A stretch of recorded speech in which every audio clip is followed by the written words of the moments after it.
the first half. I'm not going to lie. Oh, could be waved. I think I got my swagger back. Oh. I love it, baby. Them orange britches. Something about them orange britches. Tennessee wins! By Tennessee, Jawan Jennings. Jennings makes the catch. Ball hit high in the air into right field. Going back is Sayre.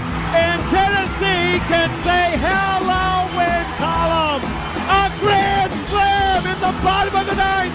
You can't draw it up any better.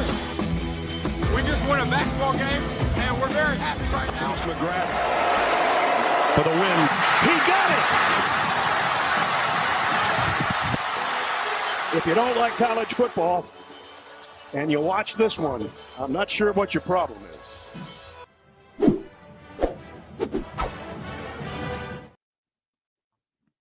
Reddit did to do, and welcome into More Important Issues. It is Tuesday, February 6th. And since we won't be with you tomorrow, we will go ahead and wish Landon a happy 29th birthday. Whoa. Right? Yeah. Okay. Yeah, 29, 25. That sounds like the wrong year. Yeah. It's You feel old? honestly You've had like gray for a while. Though. yeah, honestly like not really. Like I'm still in my prime, Are baby. you scared of 30? No. Someone asked me that the other day. I was like, I don't think about it at all. No, I'm just out here living, dog. Yeah. You know, what else can you do? Yeah, what am I gonna do about it? I mean I It's a fair can't point. I can't take it back. Yeah, thanks, man. Anytime. It is obviously weird. Anytime or only like this one specific day. To wish, like, Yeah, wish me well, happy I'll birthday. also do it tomorrow on your actual birthday. Okay, Tomorrow's okay. Landon's birthday, by the way. Not right now, but we're gonna wish him one anyway. So please, in the comments, go ahead and throw some happy birthdays his way. Tell him, let's do like like weddings and stuff. Like, give the couple your advice, which is Yeah, I don't know, I'm not a fan of. I would guess love to hear advice from Yeah, I guess it's others technically that already solicited. passed 29. Only people that already passed it. I feel like you could. I feel like that's a egotistical way to go about it. Why can someone just give you some life advice? Okay, yeah, you can do that too. We love life advice, right? I need some for Okay. sure. Or if you got any geographical facts for me. I don't think like you're to know egotistical, too. by the way. That sounded bad. I'm sorry. It's okay. I was just joking around, but I feel like that just sounded mean. It's okay. I'm sorry. You can say that about me. Okay. Yeah, geographical facts. We do love those too. Mhm, That's all Landon wants for his birthday. Yeah. Geographical. That's why we're doing this in person for Yeah. my birthday. Geographical fact. Well, I guess that's not a fact. I don't know how to wait. Well, I had some trivia questions just in case we didn't know what to do with. But we just had a great guest on. That's actually while we're in person. Also for Landon's birthday. So Also, that's why we were late. yeah, very excited. Very excited for that. But just in case we ran out of stuff, which I didn't think we would, but yeah, just in case, I had some trivia questions that we could have rattled off. Okay. Yeah, it's a Cool. little trivia game, so maybe we can get into that. Just Dude, do I geography. meant to ask Connor. Oop. Oops. I meant to ask the guest we had on, not named Connor, who the most famous person in his phone that would answer the phone. We kind of got into it a little bit. We did. But I wanted to ask that question, but I was like, I don't know if he'd do it or he probably would have, but I think you would have, but I feel like that should be something that we do for every guest Okay. that we have on.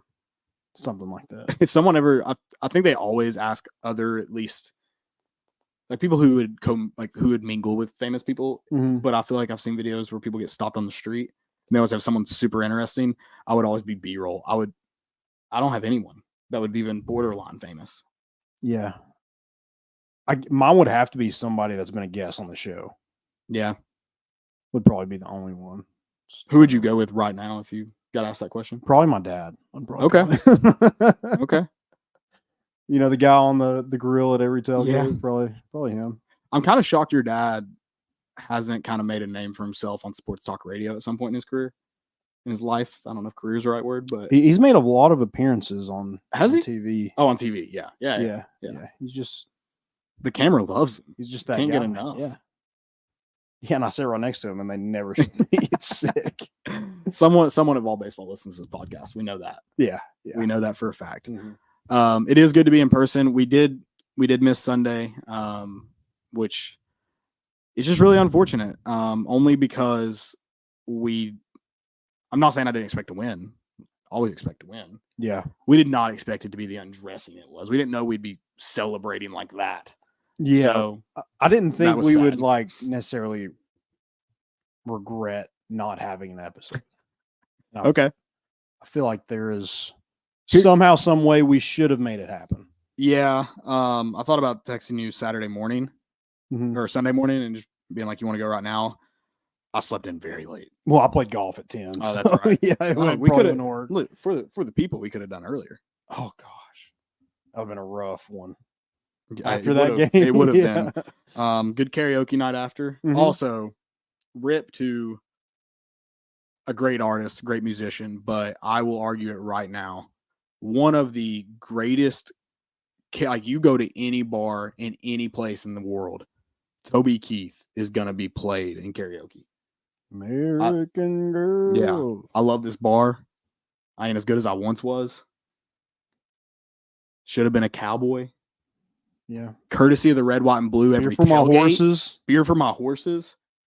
I mean, Bangers only, Toby Keith. Bangers yeah. only. I mean, I need to go ahead and like start topping these in and add them to the tailgate playlist. Yeah. I don't know why I haven't done it before. So you go in with the mindset, I'm singing I love this bar. Because you're just gonna give a shout out. I sang it at Lonnie's one time, and I meant it, Lonnie's. I meant it. And but good news is if that one gets taken, there's still plenty of Toby Keith you can go with. Yeah. And that's the good thing that's is the he treasure. has like songs that like will never go out of style. No. You're absolutely right. They're always relatable Yeah. that's- forever. Especially courtesy of the red, white, and blue. Exactly. Yeah. Forever. Yeah, no, that was very sad to hear. I didn't even know he had cancer. I didn't either. And I don't know if it was very public because nobody knew it, or at least I shouldn't say nobody. The people I've talked to Right. today. Yeah, But it wasn't that's- on any of those magazines that you see at the line at Walmart or anything. People didn't publish it. Yeah. But yeah, that's I've listened to the hits today. Okay. Maybe get into deep tracks later. Now I don't remember where I was at, but I think that's fair for Toby Keith. I think he deserves that kind of honor. We do have he is not, I guess, technically a guest, but for this purpose, all intents purposes, he is a special guest. He is the conquering king from Lexington. We had boots on the ground Saturday. Our producer, Joseph Boots, you might know him as Joey Boots. He went into Rupp Yes. and he came out a hero. So, like, I mean, did you just dance on their graves? Did you talk a lot of trash, especially afterwards? We try to keep it, when you're in enemy territory and you're 4 men against some coal miner people, they don't, you never know what you're going to get. But, yeah, we talked our trash on the way out. We sat in the student section.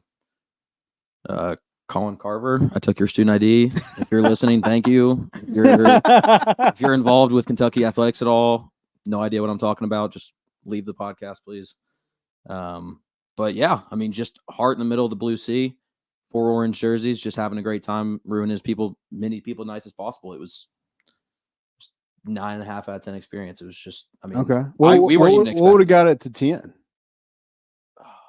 That's a good question. I think if the fight would have gotten a little bit better down there, right under the net with the Waka and everything. I mean, they kissed. I don't know. I was gonna say two guys kissing. I don't wasn't know how enough for much you. crazier it could have gotten, but I mean, if it went for about 30 more seconds, I was probably going to make my way down there. I think I would have probably been on the court.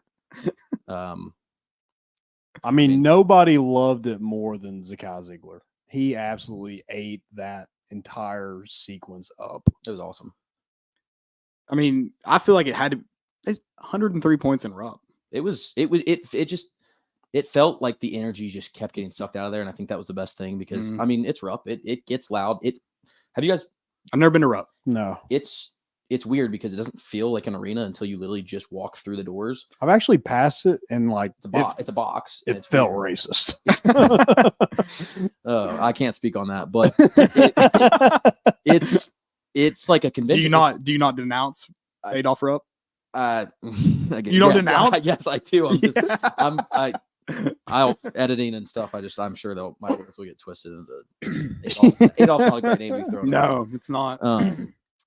it's like a convention center. And so like you walk in first, and I'm just talking about student entrance. Maybe it's different. I mean, we did like a lap around, so it seemed pretty steady, but you just feel like you're in maybe like a fishing expo. You're doing the laps and you can kind of see through the doors that stuff's going on in the convention center and stuff. And then you take a Randy and it's just like, boom, right there. It's right in your face. So, I mean, it's definitely a cool experience, but that place, it got rowdy. And it was just every time Zakai decided he was going to cut the basket, like it just got quiet again. And that's like the best part about away games. You want the crowd to be up and ready to go. Because a lot of people will say about that LSU game that we went to that the crowd was never going to be in it. It's a noon game, blah, blah, blah. No, they tried. Mm-hmm. They tried their best, but from the opening kickoff. So I do think it's better in that sense because like LSU, like when we got up, it was over. Yeah. But like, I feel like there was just this slight bit of like, we kept letting them back in the game a little bit. Right. Like they'd hit a big let's three. not forget, they never led. Exactly. They never led. But I think there was that little kind of hope. Right. And we just kept taking it out of them. And that's what made it feel so good. There was definitely more hope in Kentucky. You're absolutely not wrong about that. Did you know when I didn't notice on TV exactly when it started emptying out, but behind the bench area, did you know a time? When did the Blue Faithful lose all faith? Like, So do you remember? There was a time, I mean, there was still 7 minutes left and people were clearing out. Like, but that, you know how student section, like people just don't really, that aren't there they're getting their pictures and stuff. Might as well go to the bar now. Yeah, which I think that was probably the move. Beat the traffic. Yeah. Crowd. 90% of the actual people were there. I'd say, gosh, there was probably 5 minutes left in the game. And it was when they had just cut the lead or their deficit to 7, I think. Yeah. And Zakai just cut to the basket, I think. And maybe it was an and 1 or it was a basket that just kind of sucked the crowd. And I think took it back to 9 with maybe 4.5 minutes left. And like, that was when everyone was like, dude, we just can't, they just couldn't get anything going. And I mean, Dillingham was making everything he could have shot. So, I mean, they kept, I mean, there's probably 5 or 6 times where I was just like clenching hard. Like, I'm like, we're going to blow this, obviously. I mean, when this arena is behind you, I can easily see Tennessee just. Yeah. Well, that's there was that one with, I think Josiah hit a 3 with like 3 minutes left. That's when. And I remember saying, remember saying, good night, bitch. I think that's when I tweeted the John Fulkerson. Yeah. We just won a basketball game. I looked at you and I said too early and you said, nope. Send. Would you go back to Rupp? Yeah, I would definitely. I mean, obviously, depends on the game, but I mean, if there's any situation like that, I heard bad things about Lexington going up.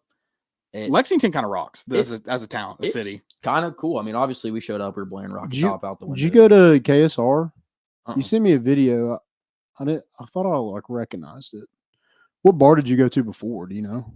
We went to Tin Roof before. We had just gotten to town, so we went to Tin Roof for some pictures and stuff. And Smart. That's a great move. Somewhere casual, somewhere mobs of Kentucky fans, and then just a couple little burger, eat a little bit.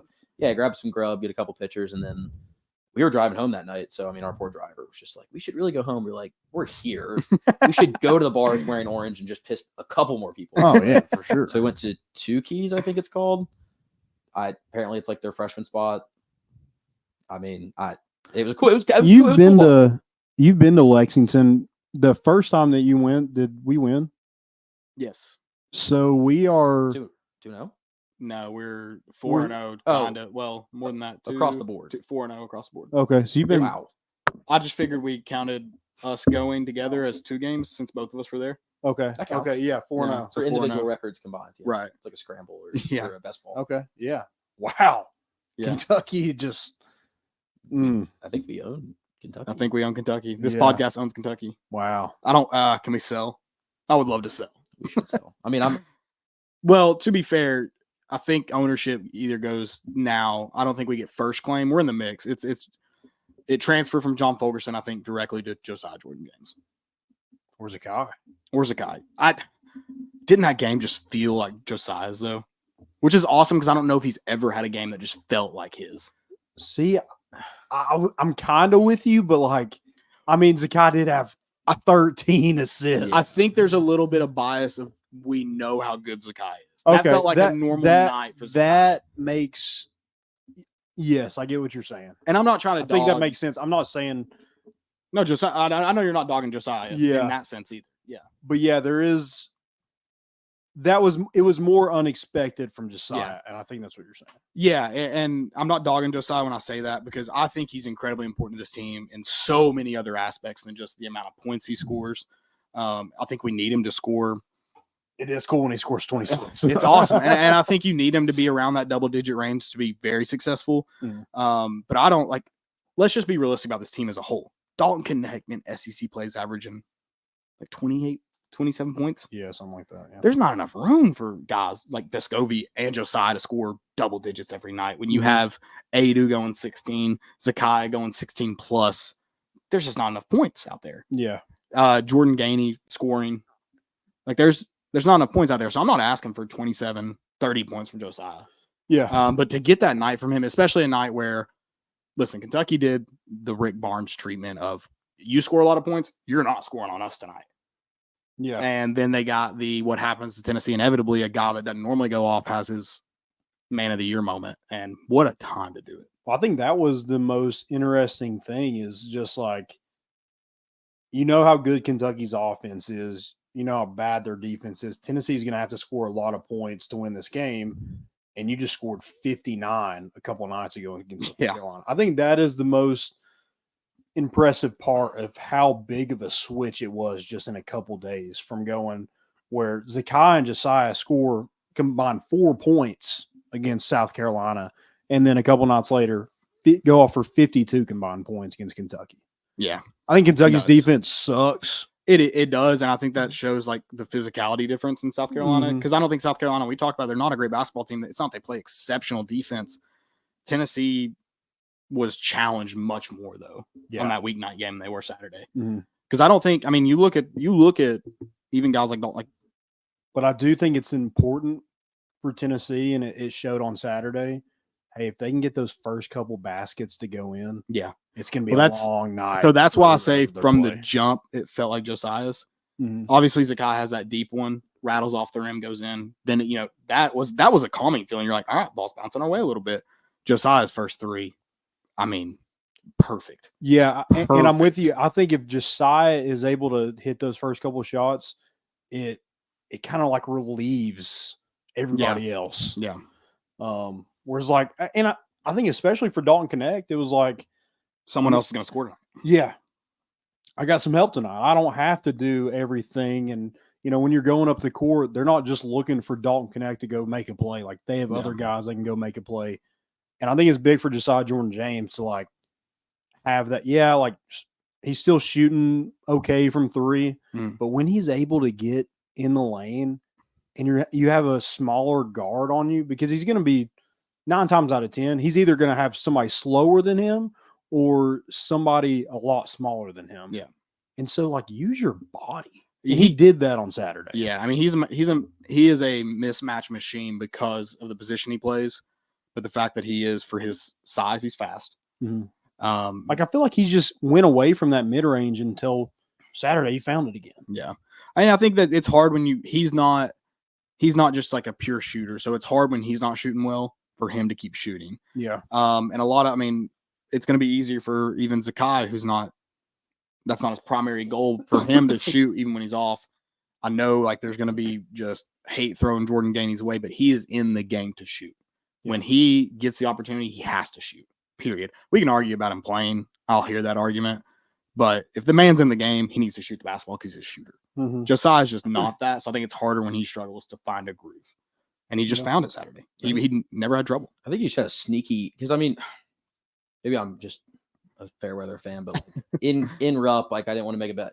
When Josiah was getting the ball, I was just like, please don't shoot it. Like I think it's been a trend for the past couple of days. And I'm just like let's not. And so I think it took him to have like 15 That's points. battered ball syndrome, right? Yeah, it's just like, no, don't shoot it. Even when he was making, I was like, I was going to say, I mean, which he had I can't remember how, I had a similar moment. I mean, I think he had probably 10 points at this point in the game. He had a tough shot off the bounce, I think. I'm like, do not shoot that.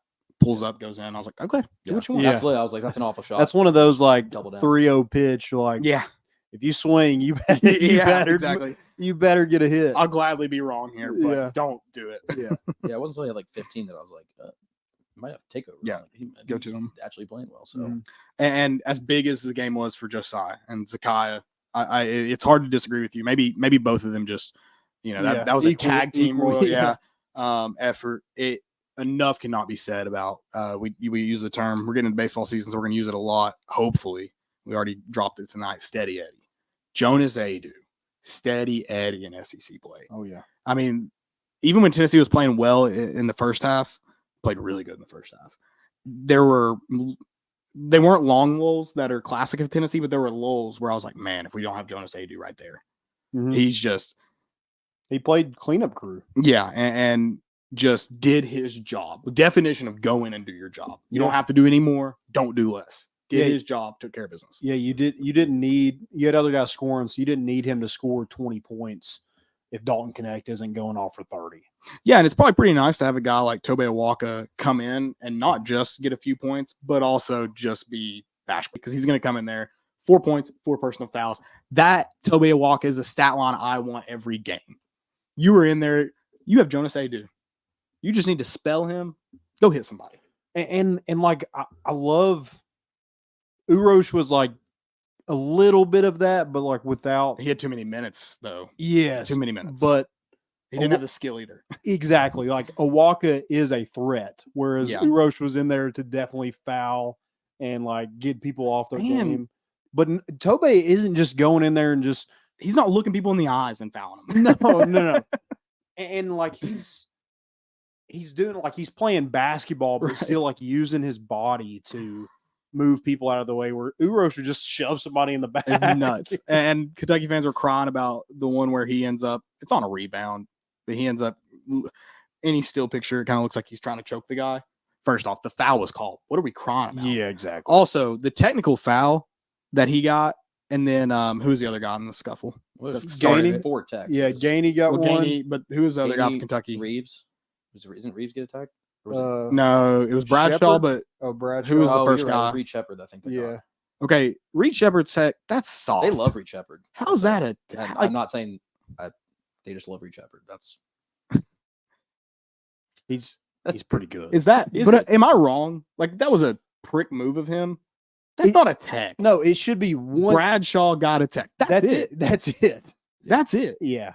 It's the only way you can tee up a Awaka is you say you recognize the ref, you didn't do your job. Because the moment that ball got pulled from Awaka, they should have been there to break it up, but they aren't there fast enough and allow time for Bradshaw to come in and start shoving people. Yeah. They were at the table for like 3 minutes. I mean, I don't know if it felt that well on TV because you're getting like analytic talk and stuff. No, we were sitting there, and even Kentucky fans were like, dude, just give the text and just like stop. Yeah. And they came out and they were just teeing everybody up. 4 texts. That's insane. Yeah. And only one guy deserved it. Only one guy did something technical worthy. Was Gainey off? That's what I couldn't see because they weren't showing a lot in Rupp. I think because it looked bad that Awaka got shoved in the back. And but was Gainey's like off ball? Like it didn't even see. Gainey didn't touch him. Yeah. He just stepped towards Bradshaw. Yeah. Right? He didn't touch him. Yeah, he might have gotten some chest to chest like Tony Vitello action. That's the thing I don't understand about basketball. I think of a technical foul as like a personal foul in football. Like something egregious happened. Right. And there was nothing in that besides the shove in the back. Started it. Yeah. You can't just be looped in for being involved. It's basketball. That's what everyone's And if somebody shoves you in the back, what are you going to do? Just run to the bench? And again, if it couldn't go to review, I could see how you tee up, get 4 technicals. You go, they were involved in the scuffle. I don't know how much. It was real time. Okay. You can't go to review and tee up 4 guys. No, that's terrible. But, I mean, obviously it doesn't matter. Kentucky fans will say it matters. You all had lost by that point. You just fired us up some more. Yeah. But yeah, I just like having something to complain about. If you're, he might weigh 190 pounds and he's probably 6'8", 6'9". Yeah. What are you doing shoving Tobe Awaka? I just love that Kentucky fans want to, first off, any fan base, and our fan base is guilty of this too. If you start calling people classless, you're an idiot. You're probably a scumbag. I heard it so much. But I love, what are you going to that for? I love that they're dropping the classless thing after all that. But let's not forget last year, you have a Kentucky coach, someone paid by the university, go after Zakai Ziegler on the sideline. Yeah. So let's drop the classless stuff. And I'm not saying Tennessee is the epitome of class. I'm not trying to pretend that.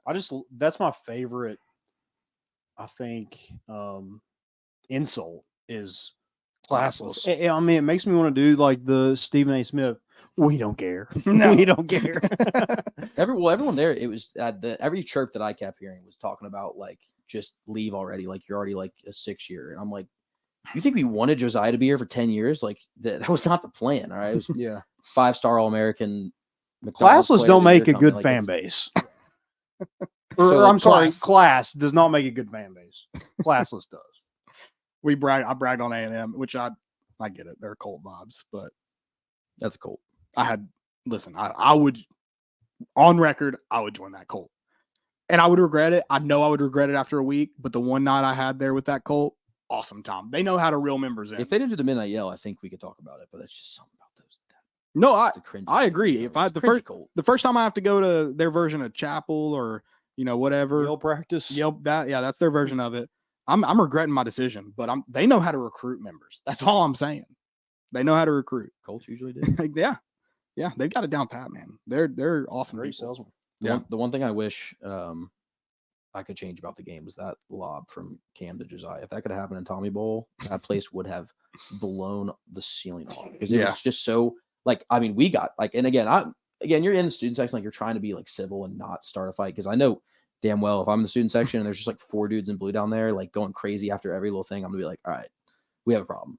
And so like, but like that, just like for us, like I had to contain myself and I'm thinking like, dude, if we were this many people in Tommy Bowl and this happened against Kentucky, it would have been absolutely just disgusting. I mean, I'm glad that you mentioned Cam Carr because they're so random. Yeah, I mean, the people that we were with were just like, we had Jordan Gainey in and Cam Carr were like, why is Cam Carr in the game?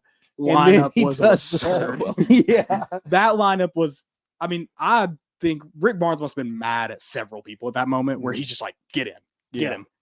I don't know what happened in that lineup. They were, I mean, some cool stuff happened from it. It worked out. He got a rebound immediately after people were saying that. And then Vescovi, I think, gets the steal and then he throws the lob. And like when he threw it, you couldn't see Josiah in the shot. So I'm like, dude, I mean, that's gone. Up for it. Yeah, and he also, I think it was before the lob, may have been after. I think it was after he threw that 3 off the side of the backboard. Oh yeah, that was impressive. So yeah, it was an up and down night, but hey, we'll take the ups. We'll take the ups. Yeah, I mean, I think he definitely earned some playing time. Like that is a tough situation as a freshman who hasn't played in weeks to go in there and play in those minutes where it's like, I mean, it's a ball game. It's not like it was a blowout at that point. And that's, I mean, Kentucky's good enough, especially offensive. They can score. There was never a lead until really late in the game. Talk about the wind getting sucked out. You see all the people in Rupp dressed like seats. That's the only time that game felt comfortable. Yeah. Even Tennessee jumping out to a 13-point lead early in the first half. You know how much basketball's left to play. You know how good of a shooting team they are. It was a ball game until 3 minutes left. And honestly, if I hadn't had a couple of hazy IPAs in me, I probably wouldn't have sent that tweet that early. I would have been more nervous. Is that when you sent it out? Like 3 minutes left? Like 3 minutes left. Yeah. I sent it out early. Early. I think, but yeah, that was called liquid courage, ladies and gentlemen. Yeah. They still got close from that. Like there was a point where it was like free throws, and you're like, dude, can we just get out of this game? Like, I know we're the like ending took up forever. Like, yeah. It was just stretched out, stupid. But like mentioning Kentucky's offense, they shot 49% from the field, 44% from 3, and still lost by 11. And had a guy go for 35. He was 14 for 20 from the field. I mean, that's unreal. So I was looking. He was able to win that ball game. Yeah, start to finish like that. Did he make like 8 threes or something like that? He made 6. He was 6 of 8. It felt like 8. Well, I was looking at so Dillingham obviously shot really well. I remember Shepard or Reeves. Shepard made 4 threes. Yeah, he's 4-7. Well, I mean, all those Kentucky fans were like, this guy's going to stop Connect. This guy, this guy. And like, I'm like, Dillingham is their best player and he didn't even start. Also, they can say what they want. He didn't get his SEC average. That's fine. The dude still went for 16 in Rupp. Yeah. Yeah. And I mean, in a game where they did everything in their power to take it away from him. Well, I mean, he only gets 12 if they like decide to actually guard him on an inbound play. I mean, we ran the same inbound play in like a minute and a half, and he was wide open standing under the basket for a dunk. You hate to see it. Like, I mean, be better, Kentucky. If I showed you that's my life advice. If I showed you Kentucky's box score in Rupp and then said DK drop what, 15? 16? 10 times out of 10 they win. the Probably game. lose by like 20. It's like 79. And Yeah. what are they scoring? 92? 92. I'm saying we probably lost like 71, 92, 75, 80, 92 at best. I mean, I just think it was Tennessee played good. they did play I mean, well. that's the team that like in March that if you can play like that Oh my gosh. without DK having to drop 35 points. I mean, Yeah, and then that's give him absolutely the electric. next game 35 probably. Yeah, I mean, why not? we'll I mean, see when tomorrow. they play like that, they're a 1 seed. They're like a Yeah. top 4 team in the entire Yeah. country. Oh, And, easily. and when they're what's playing like that. what sucks about that is, and rankings, people complain. I mean, look at how you lost the game before Kentucky. It is not a complete eraser, unfortunately. That's the nature of it. But nature of college basketball, it's a long season. Plenty of Duke loses to Miami before or North Carolina loses to Miami, excuse me, before they go and beat Duke. Georgia Tech. Georgia Tech, not Miami. Sorry, Yeah. Georgia Tech. So it's the nature of college basketball. Teams will lose. So you still, if you take care of business, there's still ground to make up. You could end up potentially. But it's just the nature of it. We'll see how it shakes out. It's also, I mean, if we know of anything about our brackets, like I'm looking at some of the teams that are going to be in the, like, I mean, right now, like you may want to be a 3 seed because you may be in UNC or in Charlotte with UNC as a 2 seed right now. Not really. I mean, I'm just, but the nature of it is things will work itself out. You have a ton of time to make up ground. Teams will lose. You could be a 1 seed if you play really well and teams lose. But that was a huge win because of South Carolina. Like you had to have that. Yeah, game. absolutely. Absolutely. If you wanted to control your kind of own destiny in Yeah. the SEC, like you had to win that game. And Tennessee, like for the rest of, I guess the next couple weeks, I think the next 6 games, not one team has a winning record in conference play. But and yet, so that some not good teams, but you do get those 2 teams we were talking about that just give trouble, Mhm. and A&M and Arkansas.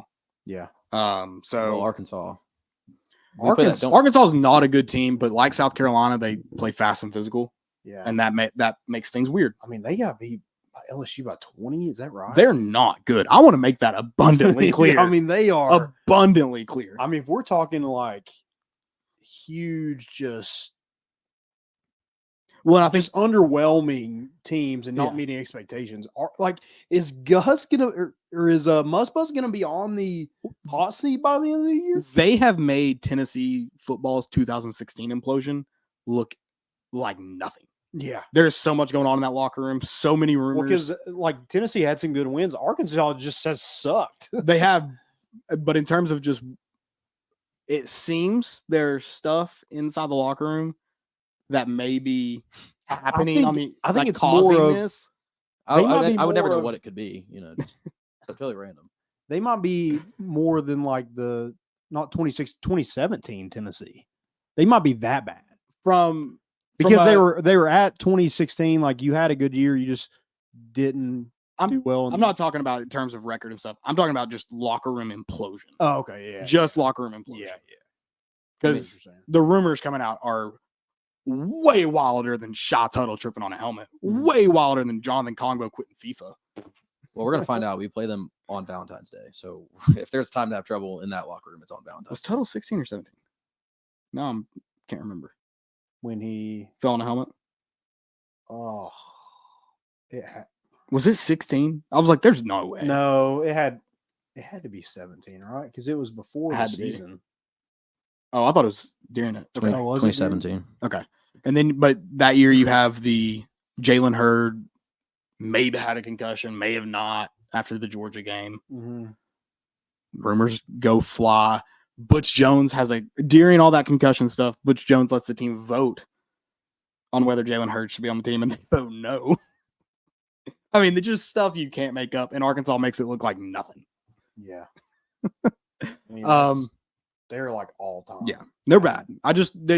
They might be worse than Vandy. I wish we could debrief it, but it's just Yeah, I don't know enough about it. I've just seen clip bits and pieces. Yeah. enough. Maybe one day we'll get into it. We'll save that for an after dark We'll episode. smoke. Yeah. Feels appropriate. Dude, I'd love to have like a what did they call them? Like all those players that Josh Heupel inherited from Butch Jones. Like they're still here after Jeremy. Was it the Butch Jones orphans? Is that what they were calling them? That maybe. I don't know. I mean, that would be all time to just have a round table with some of those Yeah. guys and just Yeah. like Hey, let's just hash it all out. What happened? Which, and I'll be, we've talked to several Butch Jones players, and they respect him. They like him. He recruited them, and I respect that and get that. But it would be awesome to have a tell-all for sure. Yeah. Just because some of that stuff, I think even more fun because maybe the stories are absurd in a different way. A Derek Dooley tell-all would be awesome. Yeah. Oh God. My first question. Hey, what's your stance on recruiting an offensive lineman? Oh no, I'm going no. I'm jumping straight to I need to know exactly how you shower. And did his instructions have any impact on your life? Are you a cleaner person because of Derek Dooley teaching you how to shower? I also want to ask, like, how many of y'all like wanted to just like kick a leg out of that stool he had on the sideline? Hey, people forget Derek Dooley had hands though. Every ball that Tyler Bray overthrew, he caught. He was a receivers coach for the Cowboys for a while. He had hands. Where's for he sure. at now? Is he a lawyer? He was at Alabama when we beat him in 2022. Oh, okay, good for him. So, but one thing I did want to know, you talk about life advice and then just absurd things about Kentucky. If you wear a suit in a professional environment, which I would argue if you're going to wear a suit at a basketball game as a coach, that's a professional. It's your job. Wear a tie. Wear a tie. Also, when he's why are you not wearing a tie? It must be a rule on that coaching staff. You can't wear a tie. No one had a tie on. It's absurd. If you have a sport coat, I feel different. They had suits. I mean, he's like kicking and like throwing his hands and everything. He still has that jacket buttoned. I'm like, dude, he probably went through this move. He probably went through 20 buttons during that game. It should have been a safety hazard. Dude, every time he grabs that and pulls, I want to punch a baby. I mean, God. Well, you could punch him. He is a baby. He's a crybaby. And I'll give him credit. I mean, I'll always like he's a good coach. He's a good recruiter. Like Kentucky is crazy to give him a lifetime contract, crazy to want him fired. Rick Barnes owns you though, Cal. Oh, dude. Owns your soul. Speaking of him like recruiting, have you seen the recruiting pictures that they've been taking? Those have to be trolling. I mean, what? One has just like a baby shovel. Shout out to Voldemort. I think it was Voldemort, however you say his name, on Twitter. He pulled up a Amazon. It's like one of those. He $5. had found it. And then one, they had a like safety vest. The Burger King hat's my favorite. It has to be a Burger King hat, right? No. There's like a blue cowboy hat in there. Looks like they're going to like a Lainey Wilson concert or something. Shout out to Lainey Wilson. I mean, it's just a white background. It makes no sense. It's hilarious to me that the rule they made, and he'll probably commit there. Probably. The rule they made about unofficials can't take pictures, and then you had all the staffers come out and they're like, no, that's a great rule. We hate doing photo shoots. Kentucky hates doing photo shoots. They put in as little effort as possible. Yeah. I kind of respect it to a degree. Yeah, to a degree, I respect just being like, you want to take pictures? This is all we got. And they pull out just a random box of things and let them have at it. Unreal. Couldn't happen to it better. If Kentucky has an ounce of the social media team that Tennessee has, the props will get more absurd as more recruits come in. Honestly, like I feel like a great prank at work for any like Volcats out there is just like have one of those shovels just like waiting for them on their desk. Dude, on Monday morning. If you're a Volcat in 2024, you're a moron. Yeah. There's a guy at work, and I do like the guy, but there's one I just don't. Which makes it so much harder. Yeah, but I don't trust because him. he sucks. Yeah, like at the end of the day, he sucks. Yeah. I'm like, dude, like I'm okay talking to you, but like I just hate everything about you too. But he's also stupid because Tennessee owns Kentucky as of late. My favorite thing, one of those troll accounts from Kentucky, and I hate I responded. I shouldn't have responded. I'm a better man than that, I know. Tweeted out that the Final Four thing, Tennessee needs to worry about March. I thought it'd be fun to look up what Kentucky and Tennessee are in March since Rick Barnes has been here. Tennessee's 5-1 versus Kentucky in March. Yeah. So, yeah, sure. Getting to Final Fours is, fun. I'd love to do it. Mm-hmm. but we also haven't lost in the first round to a random team that plays in a middle school gym in New Jersey. And we've also beat you 5 of the last 6 games in March. Yeah.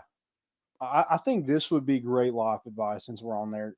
Girls, if you go into, your boyfriend or maybe even a date or a Twitter hookup match, whatever, you look in the guy's closet. If he's got Kentucky blue and Tennessee orange in his closet, See ya. get the hell out.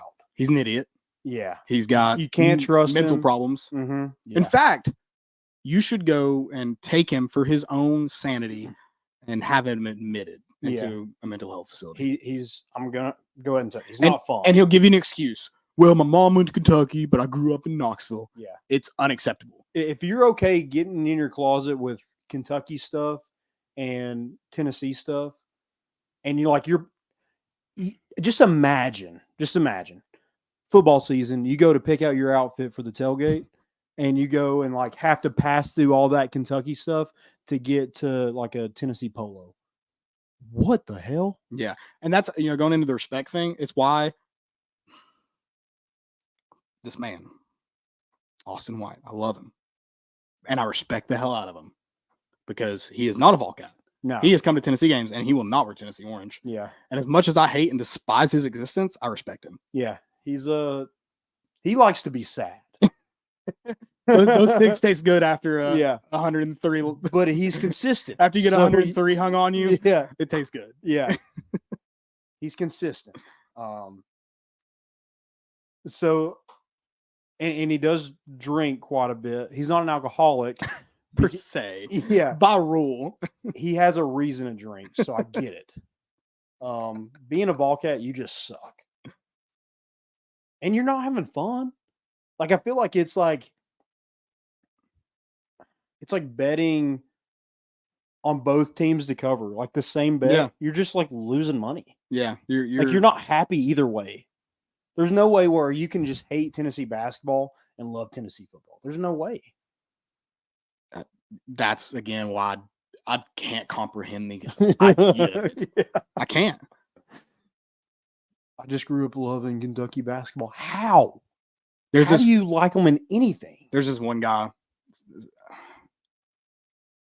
You're not a real Tennessee fan. I think he should get the title Volcat because the only time he posts on social media about sports is when Tennessee does something bad. He only comments Is that at Tennessee's misery. That fat guy? No, I don't. No, this guy isn't.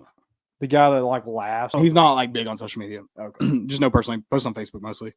So he's a Kentucky fan apparently.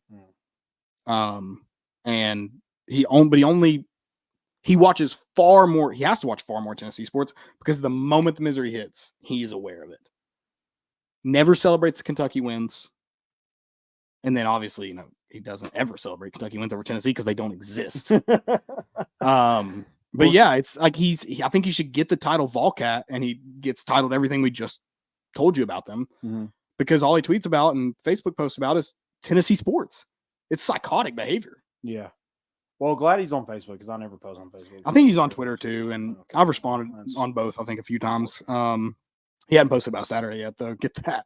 Isn't that wild? He was getting ready to. Yeah. He had it loaded up. Yeah, before the first tip, he thought about it. Good thing he held out. I have been there. I've created memes in hopes. If Tennessee would have beat LSU in Omaha last year, T-Bob, he was gonna get it. I was gonna lie him up. Didn't get the chance. But... Didn't the fat guy you're talking about? Didn't he He was labeled in the fat guy. He's fatter than me, and I'm fat. Didn't he take off his jersey at the SEC tournament and try to give it to a kid? Yeah, his sweaty jersey.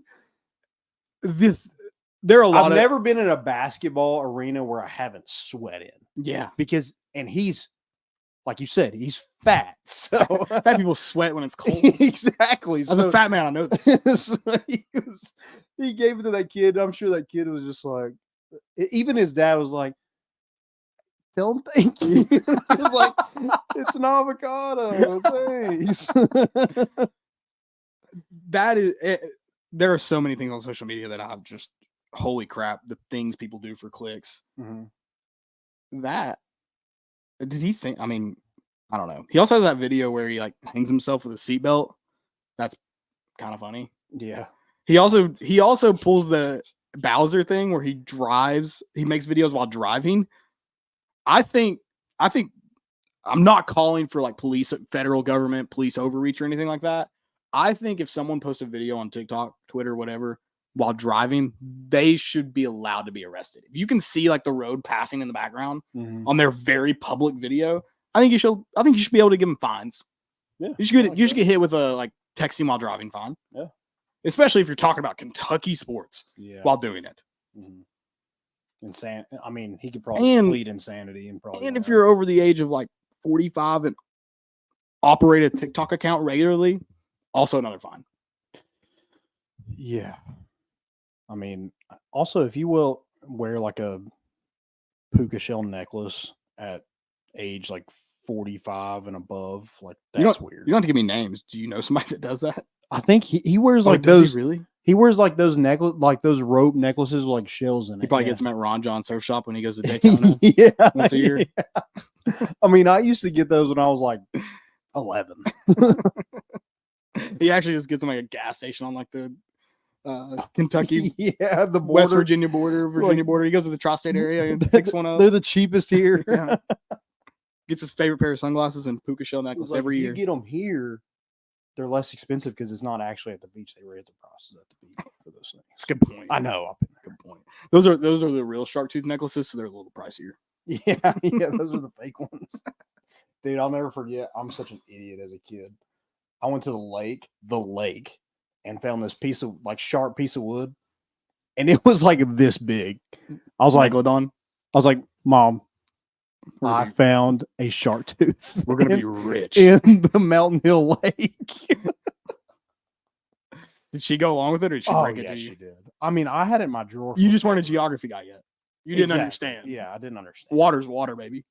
But at that point, I will give myself a little bit of credit. I hadn't been to the beach to know what actual shark tooth looked like. Give yourself some credit. You knew it was unlikely. That's why you were so happy about it. Yeah. You knew it, like, this should never be the case. Yeah. But I found one. Yeah. It was definitely just like a piece of driftwood. And I was like, oh my God. I mean, shark tooth. I have a complete misunderstanding. So don't quote me on this. I think I read it on Reddit that apparently like the dinosaurs in museums, like half those bones are like plaster. Like half of them are real and half of them are fake. So you're just kind of doing like piece it together. You're just kind of doing what the experts do at that point. Okay. Yeah. It could have been a shark tooth. For all we know. It's probably a pretty sweet. You could probably, dude, I've seen driftwood go for way too much money. You could probably sell it for a pretty penny if you still got especially in this market. Yeah. Inflation's crazy. I built a house with it. Yeah, I was at that little like flea market type deal. Like it's got antique booths. Mm-hmm. Dude, there was pieces of driftwood going for like $150. So dude, just go to a body of water. Any body of water. You don't have to go to the ocean for that. You know what else is funny? We also remember when we went to the lake and we rode a tree. Were you with us? I don't think I was. Oh my God. They like called TWRA. We were literally in the middle of the lake riding a tree in the water. And TWRA rolled up on you? Yeah. That is government overreach. Yeah. And Kids just guys being dudes. Also, they like. How old were you? I mean, I was probably in middle school. Okay, so you weren't drunk. No. See, I'm like, I could see like if I saw like, I don't know, four people Joey's age. Yeah. No life jackets. I'd probably call somebody. They're gonna die soon. Yeah. But 12-year-olds probably had life jackets on. Probably didn't actually. Well, you know what the crappy thing is? He didn't even put us in his boat. He like made us swim back to shore. Did you have life jackets? No way. If you were coming from shore, if you're coming from shore, 0 way. No. That's and like even we better. found it on the side of the bank and we put it in the water and we're like, oh, this thing floats. And we were all just riding on it.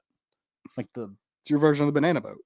Yeah, deals were made out redneck there. Banana boat. Yeah. Oh, some of the dumb things we've done. You know what I've never done though? Been a Volcat because I'm on the fast. That's true. Never. Joe, you ever been a Volcat? Oh man. I really don't. I mean, I don't have anything else really for that Kentucky game other than how much freaking fun it was. It was a And blast. we were at one of the hottest new spots in town. Just $1 to get into. You got to be in Deuce's Bar and Grill. Look it up. Yeah. Bring Bring $1. $1.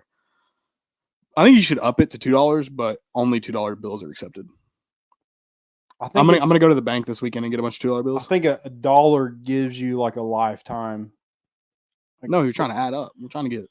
Well, you get more people. No. I think $1. Dude, you're so cheap. $1 every time, Landon. I mean, that's fine. I'm just saying, like, if people know it's just $1, like a one-time fee. I am writing my name on them so I can just go get them back one day. Like, hey man, they're coming from my house. Yeah. I signed mine with my number from high school. Nice. Also, I put a little artwork in there, little middle school artwork, if you will. Yeah. So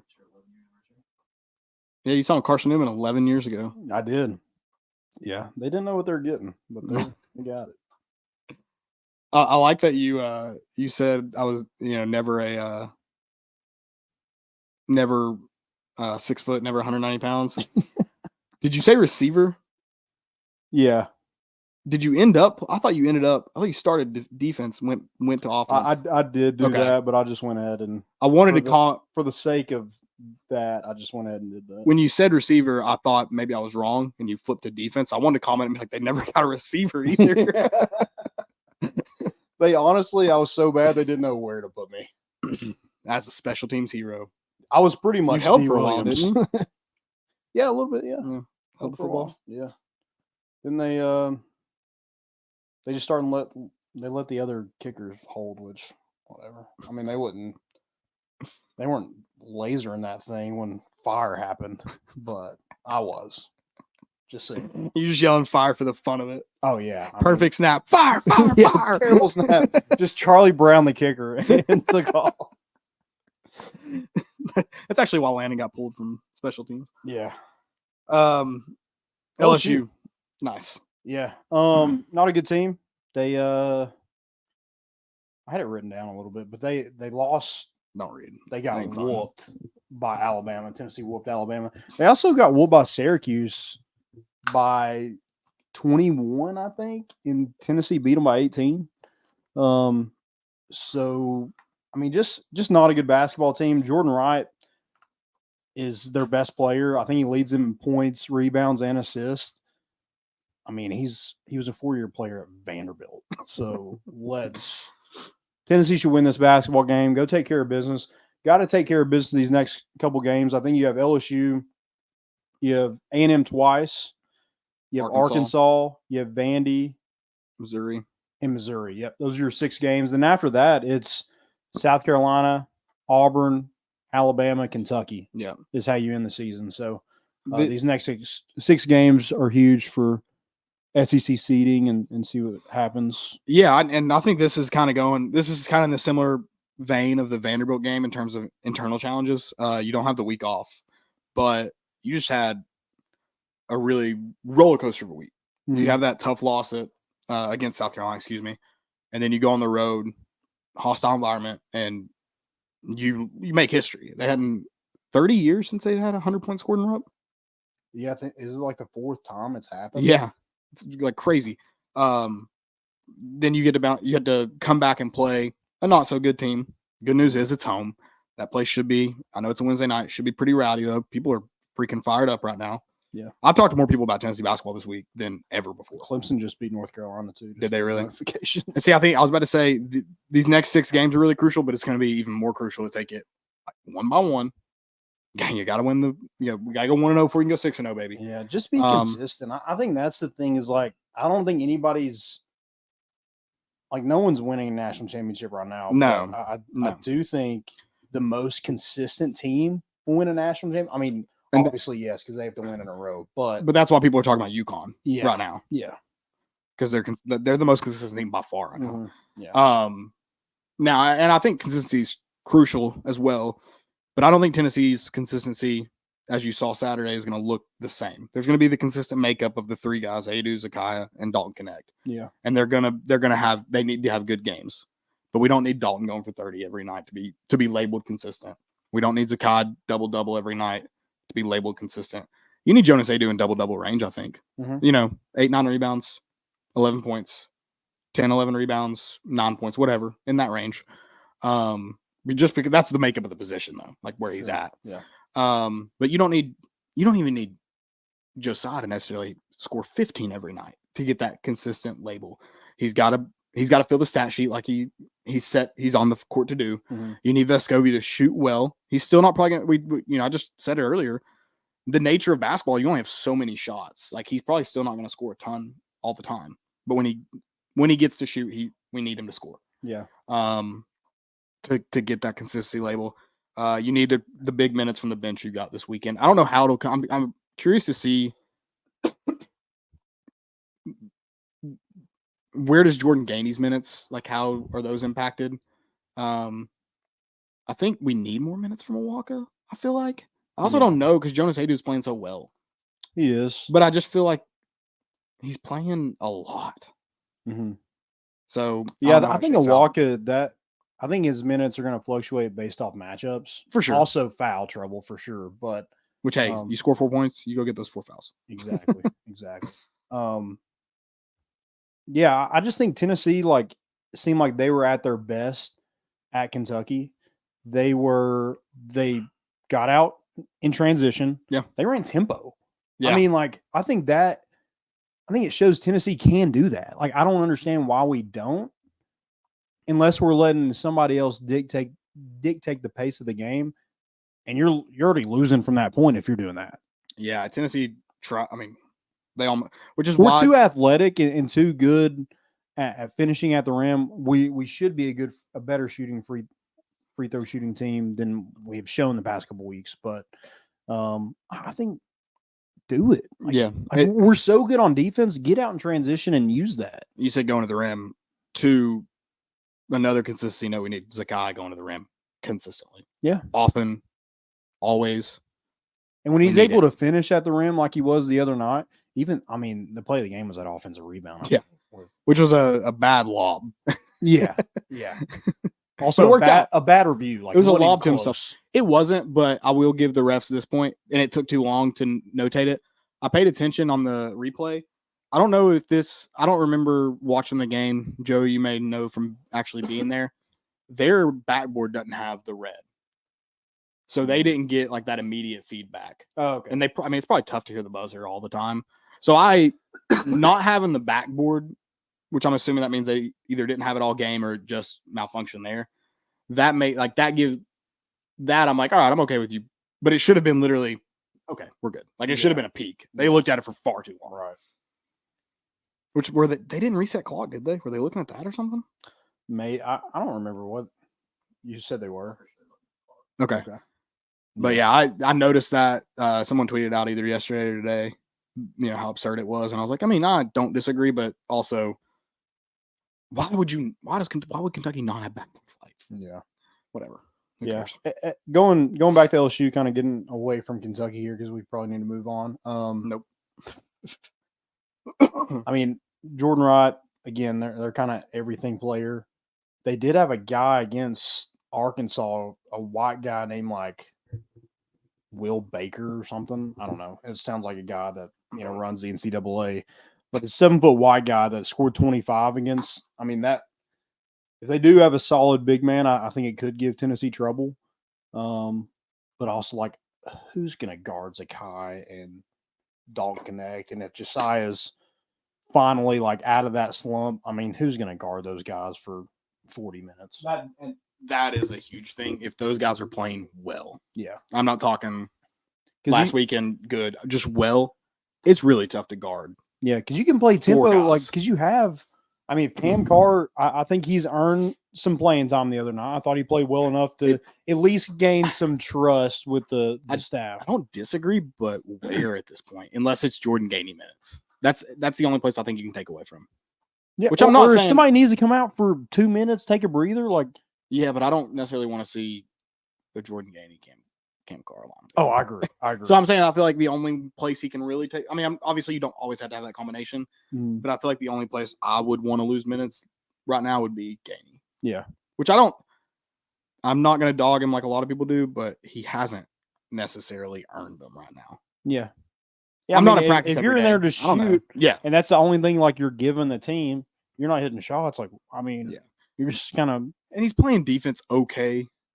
He's clearly not one of your best 5-6 guys, but he's playing okay. Yeah. He doesn't get lost on the defensive end. Yeah. All the time. He Let's struggled a little bit. Let's take care of business against LSU again. I don't think they're a good team. It is at home. I think that is good, but also like, and you want to get that bad taste out of your mouth at home. Yeah. South Carolina was a bad loss Storm the because it was court. at home. Storm the court if we win. And I know things happen, and it's college basketball is weird. It doesn't make a lot of sense. But I mean, we're getting here like You're getting into crunch time, so those games they matter. It's okay to lose that South Carolina game because you're going to lose weird games like that. So put it behind you and go win the rest of them. Yeah, exactly. And I'm not saying literally undefeated because there's still some tough matchups. Just not lose again. That'd be fun. That'd be fun. Not lose again. You know what? I'll let us lose again next November. Until then, empty. That would be hilarious if you open the season with a loss after a national championship. You can't complain. You can't. You just won a national championship. Yeah. That's apparently the epitome. That's apparently your season's good or bad if you win a national. Like it's only good if you win a national championship.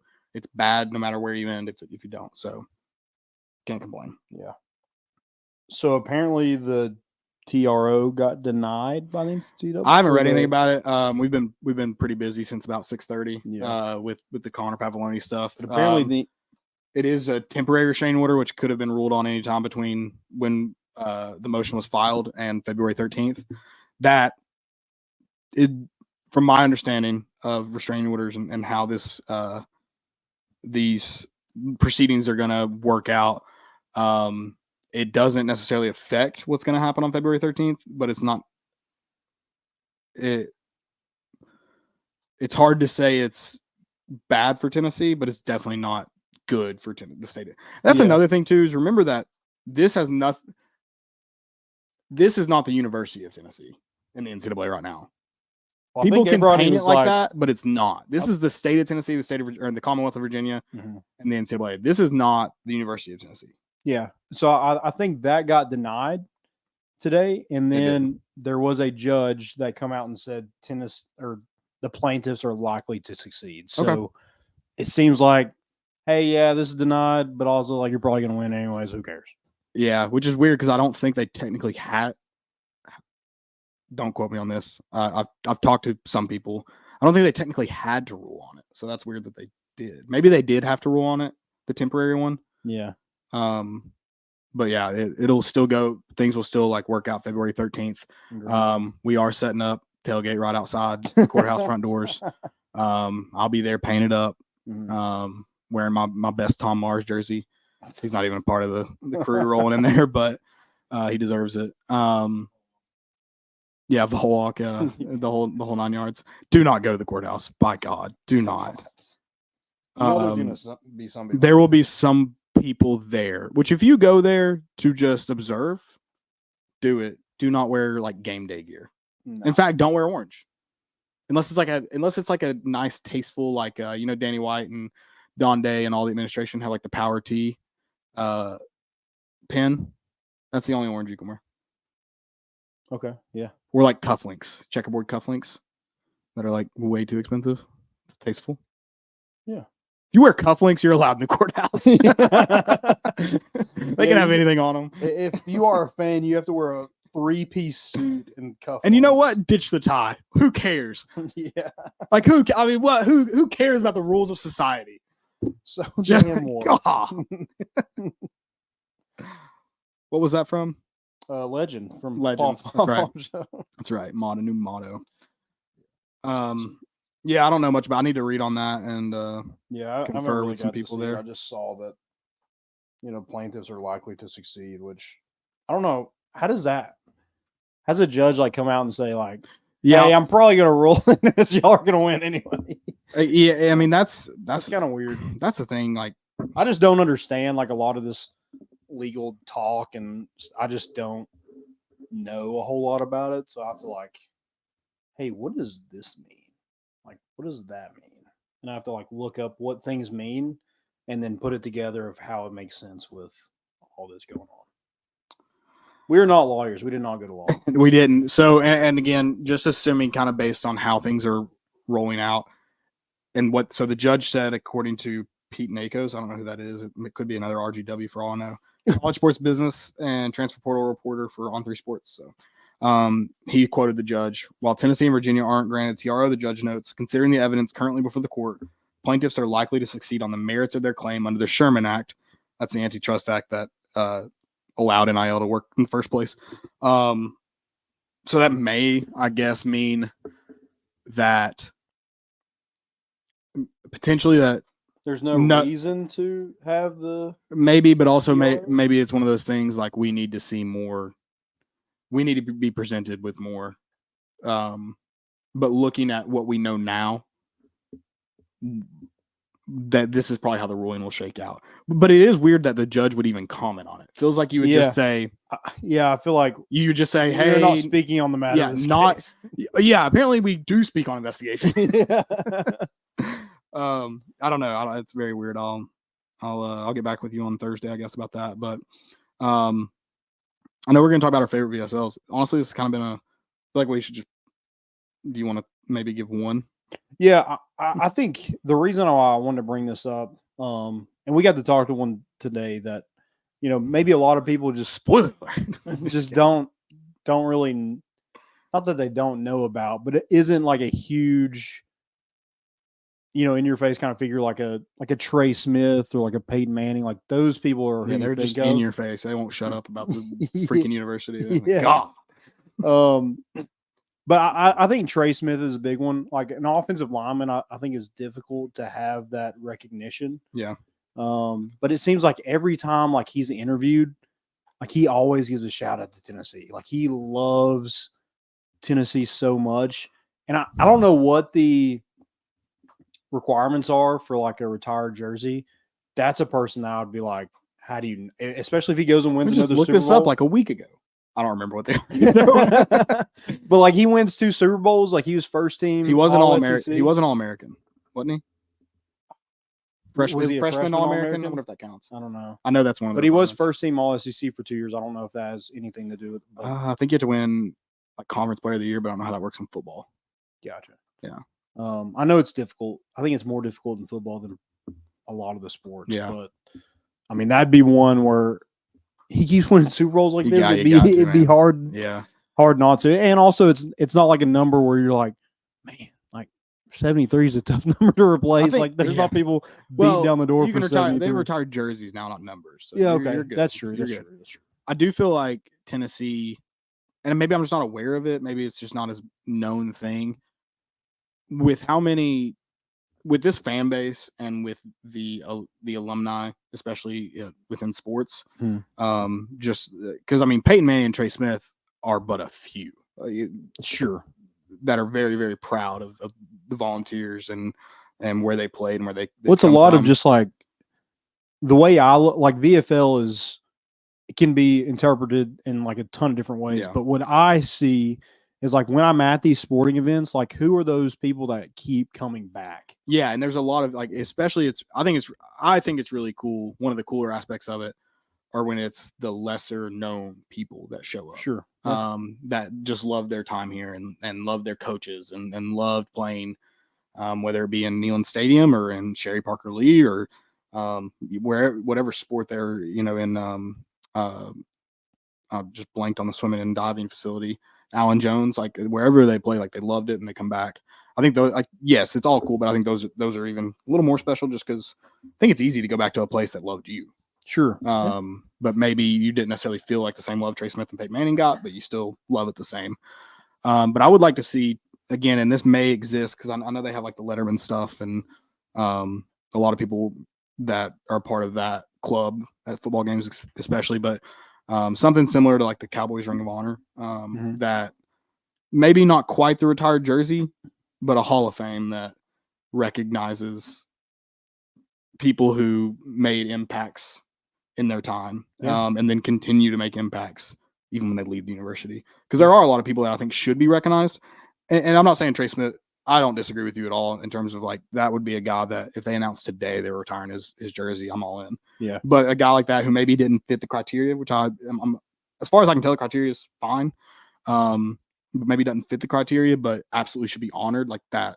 Yeah. I think that would be a great or way to like do it. a back of the Jumbotron kind of guy. Like I feel like Trey Smith would be a great one to have. Yeah, I think there's some people you should toe the line with, and he's not one of them. Yeah.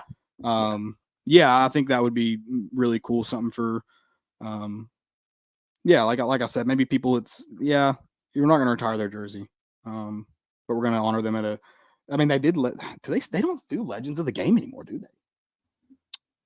Not that I'm aware of. I don't get there early enough to. I've gotten there early enough a few times in the past few years. I just don't remember. I'll have to check. If anybody knows in the comments, tell us. Yeah, they usually like. It's usually right before the band comes out. Yeah, and now they do like. I guess they just have them come out in like a timeout. And they do that, it seems like, more often nowadays. Yeah. But I remember, I mean, they still did that when I was growing up and did Legends of the Game. Yeah. Yeah. Did you name yours? My favorite VFL is Trey Smith, yours? He's one that like in the moment right now. I mean, Peyton Manning's an easy one. I was trying to go something different than that. I think Chris Lofton's another really good one. Yeah, I think right now in terms of like similar to the Trey Smith angle, someone that's just always about Tennessee when they're public, it's Grant Williams. Yeah. Guy that's successful. Sure, not as much as Trey Smith right now. But every time. And it's funny, he's been on those podcasts where it sounds, I think a lot of people take it as him trashing Rick Barnes. It's like, guys, he's like he's got that. We talk about it with like the baseball players who have that little bit of Tony Vitello psycho in them. Mm-hmm. And so they love being a part of that team and love Vitello. Grant Williams, when he's like talking about how just crazy he was making them run, like he's just like laughing and smiling. And sure, I think like anybody's like, what the F am I doing here? But it's like he loved his time in Tennessee. He talks about it all the time. I mean, that was the best thing for him. And like, he talks about that too. Yeah, he doesn't get to Yeah. in the NBA, starting for the Dallas Mavericks as a chubby 6'6" power forward. Like, he just doesn't. Yeah. So that's a guy that I think is he's a guy that will one day have his jersey retired. Sure. Yeah. And should. Rightfully so. Yeah. Got some questions real quick. I don't know if you have anything else for that. Not really. I just want to kind of hit on it a little bit. I saw a thing with Trey Smith just kind of, mentioning Tennessee in another podcast. And I'm like, dude, it's so cool. And like, he's not just like, he always seems to come back. Like he's always on campus or doing something like when he can. And he's a home state guy. Yeah. You talk the other name you threw out there, Peyton Manning, Grant Williams, like they're not from the state of Tennessee. This is also a guy that was born in Memphis, which in recruiting battles especially gets talked about how it's like not this. Yeah, it's hard to call it the state of Tennessee. Like he's proud that he is from the state of Tennessee too. Mm-hmm. Yeah. Got some questions real quick. Go ahead and read those. It's from our good friend All Everything. He says, did last week's college basketball loss to South Carolina change your confidence level of this team going far? Not if they can, but if they will. I mean, I want to say no, but I think it's because I'm on the somewhat, like I think I would be labeled in the pessimistic category because I just, in my mind, I understand how absolutely hard it is to win in March. I will gladly make fun of Kentucky losing to St. Petersburg. Was that their name? St. Peter's? St. Peter's, yeah. St. Peter's. It's becoming a lot more common for those seed upsets to happen. Yeah. And it's just like it's a hard tournament. It's a hard sport. It's a weird sport. And so he said if they can, not if they can, but if they will. It's hard. I think Tennessee is in that. I don't know. This team is really physical, but I think they can be matched physically. Whereas I think a lot of those like Grant and Admiral teams couldn't be matched physically. If they got beat, it was by good basketball teams. Yeah. This team, I'm still questioning how are they willing to get, are all five on the court willing to get down in the dirt and slum it for a minute? I don't know yet, but I think it's good that they played a team that kind of brought them down in the mud. and they played that battle now. So they had a team that kind of maybe out dirtied them a little bit. I'm not saying like South Carolina played dirty. That I'm not throwing out the Duke rugby crap. I just mean like they played a really physical basketball game and they made things tough on Tennessee. And I think that's a good challenge to see earlier than when you go play a team in March that's willing to do that. Yeah. I mean, I don't think it, and match that up with a good if it's a good basketball team that's willing to get in the dirt with you, that makes it even harder. Yeah. I don't think it really changed my perception on like how far this team can go. It's like you've seen the highs. Yeah. Like, I mean, Saturday, you saw like how good this team can be. You saw against Illinois how good this team can be. Against Alabama, how good this team can be. And like you see it, and like it takes, I mean, perfection in the NCAA tournament to win a national championship. And so like there's teams that can win it. There's teams that won't win it because they can't reach that point. Tennessee is absolutely one of those teams that can win it. It's just, and I think it's not luck, but see, we were talking about Khalil McKenzie with how much I think football is so skill minded and so physically minded, similar to basketball, similar to football in that way. People forget how much luck is involved in the sport. Yeah. Like any team can be hot. Whereas football, like usually the best team wins. Now, there's certain occasions where that's not the case, but I just mean anything can happen. But in the scenario of the ball bouncing your way that night, the ball going through the hoop, there is so much luck involved.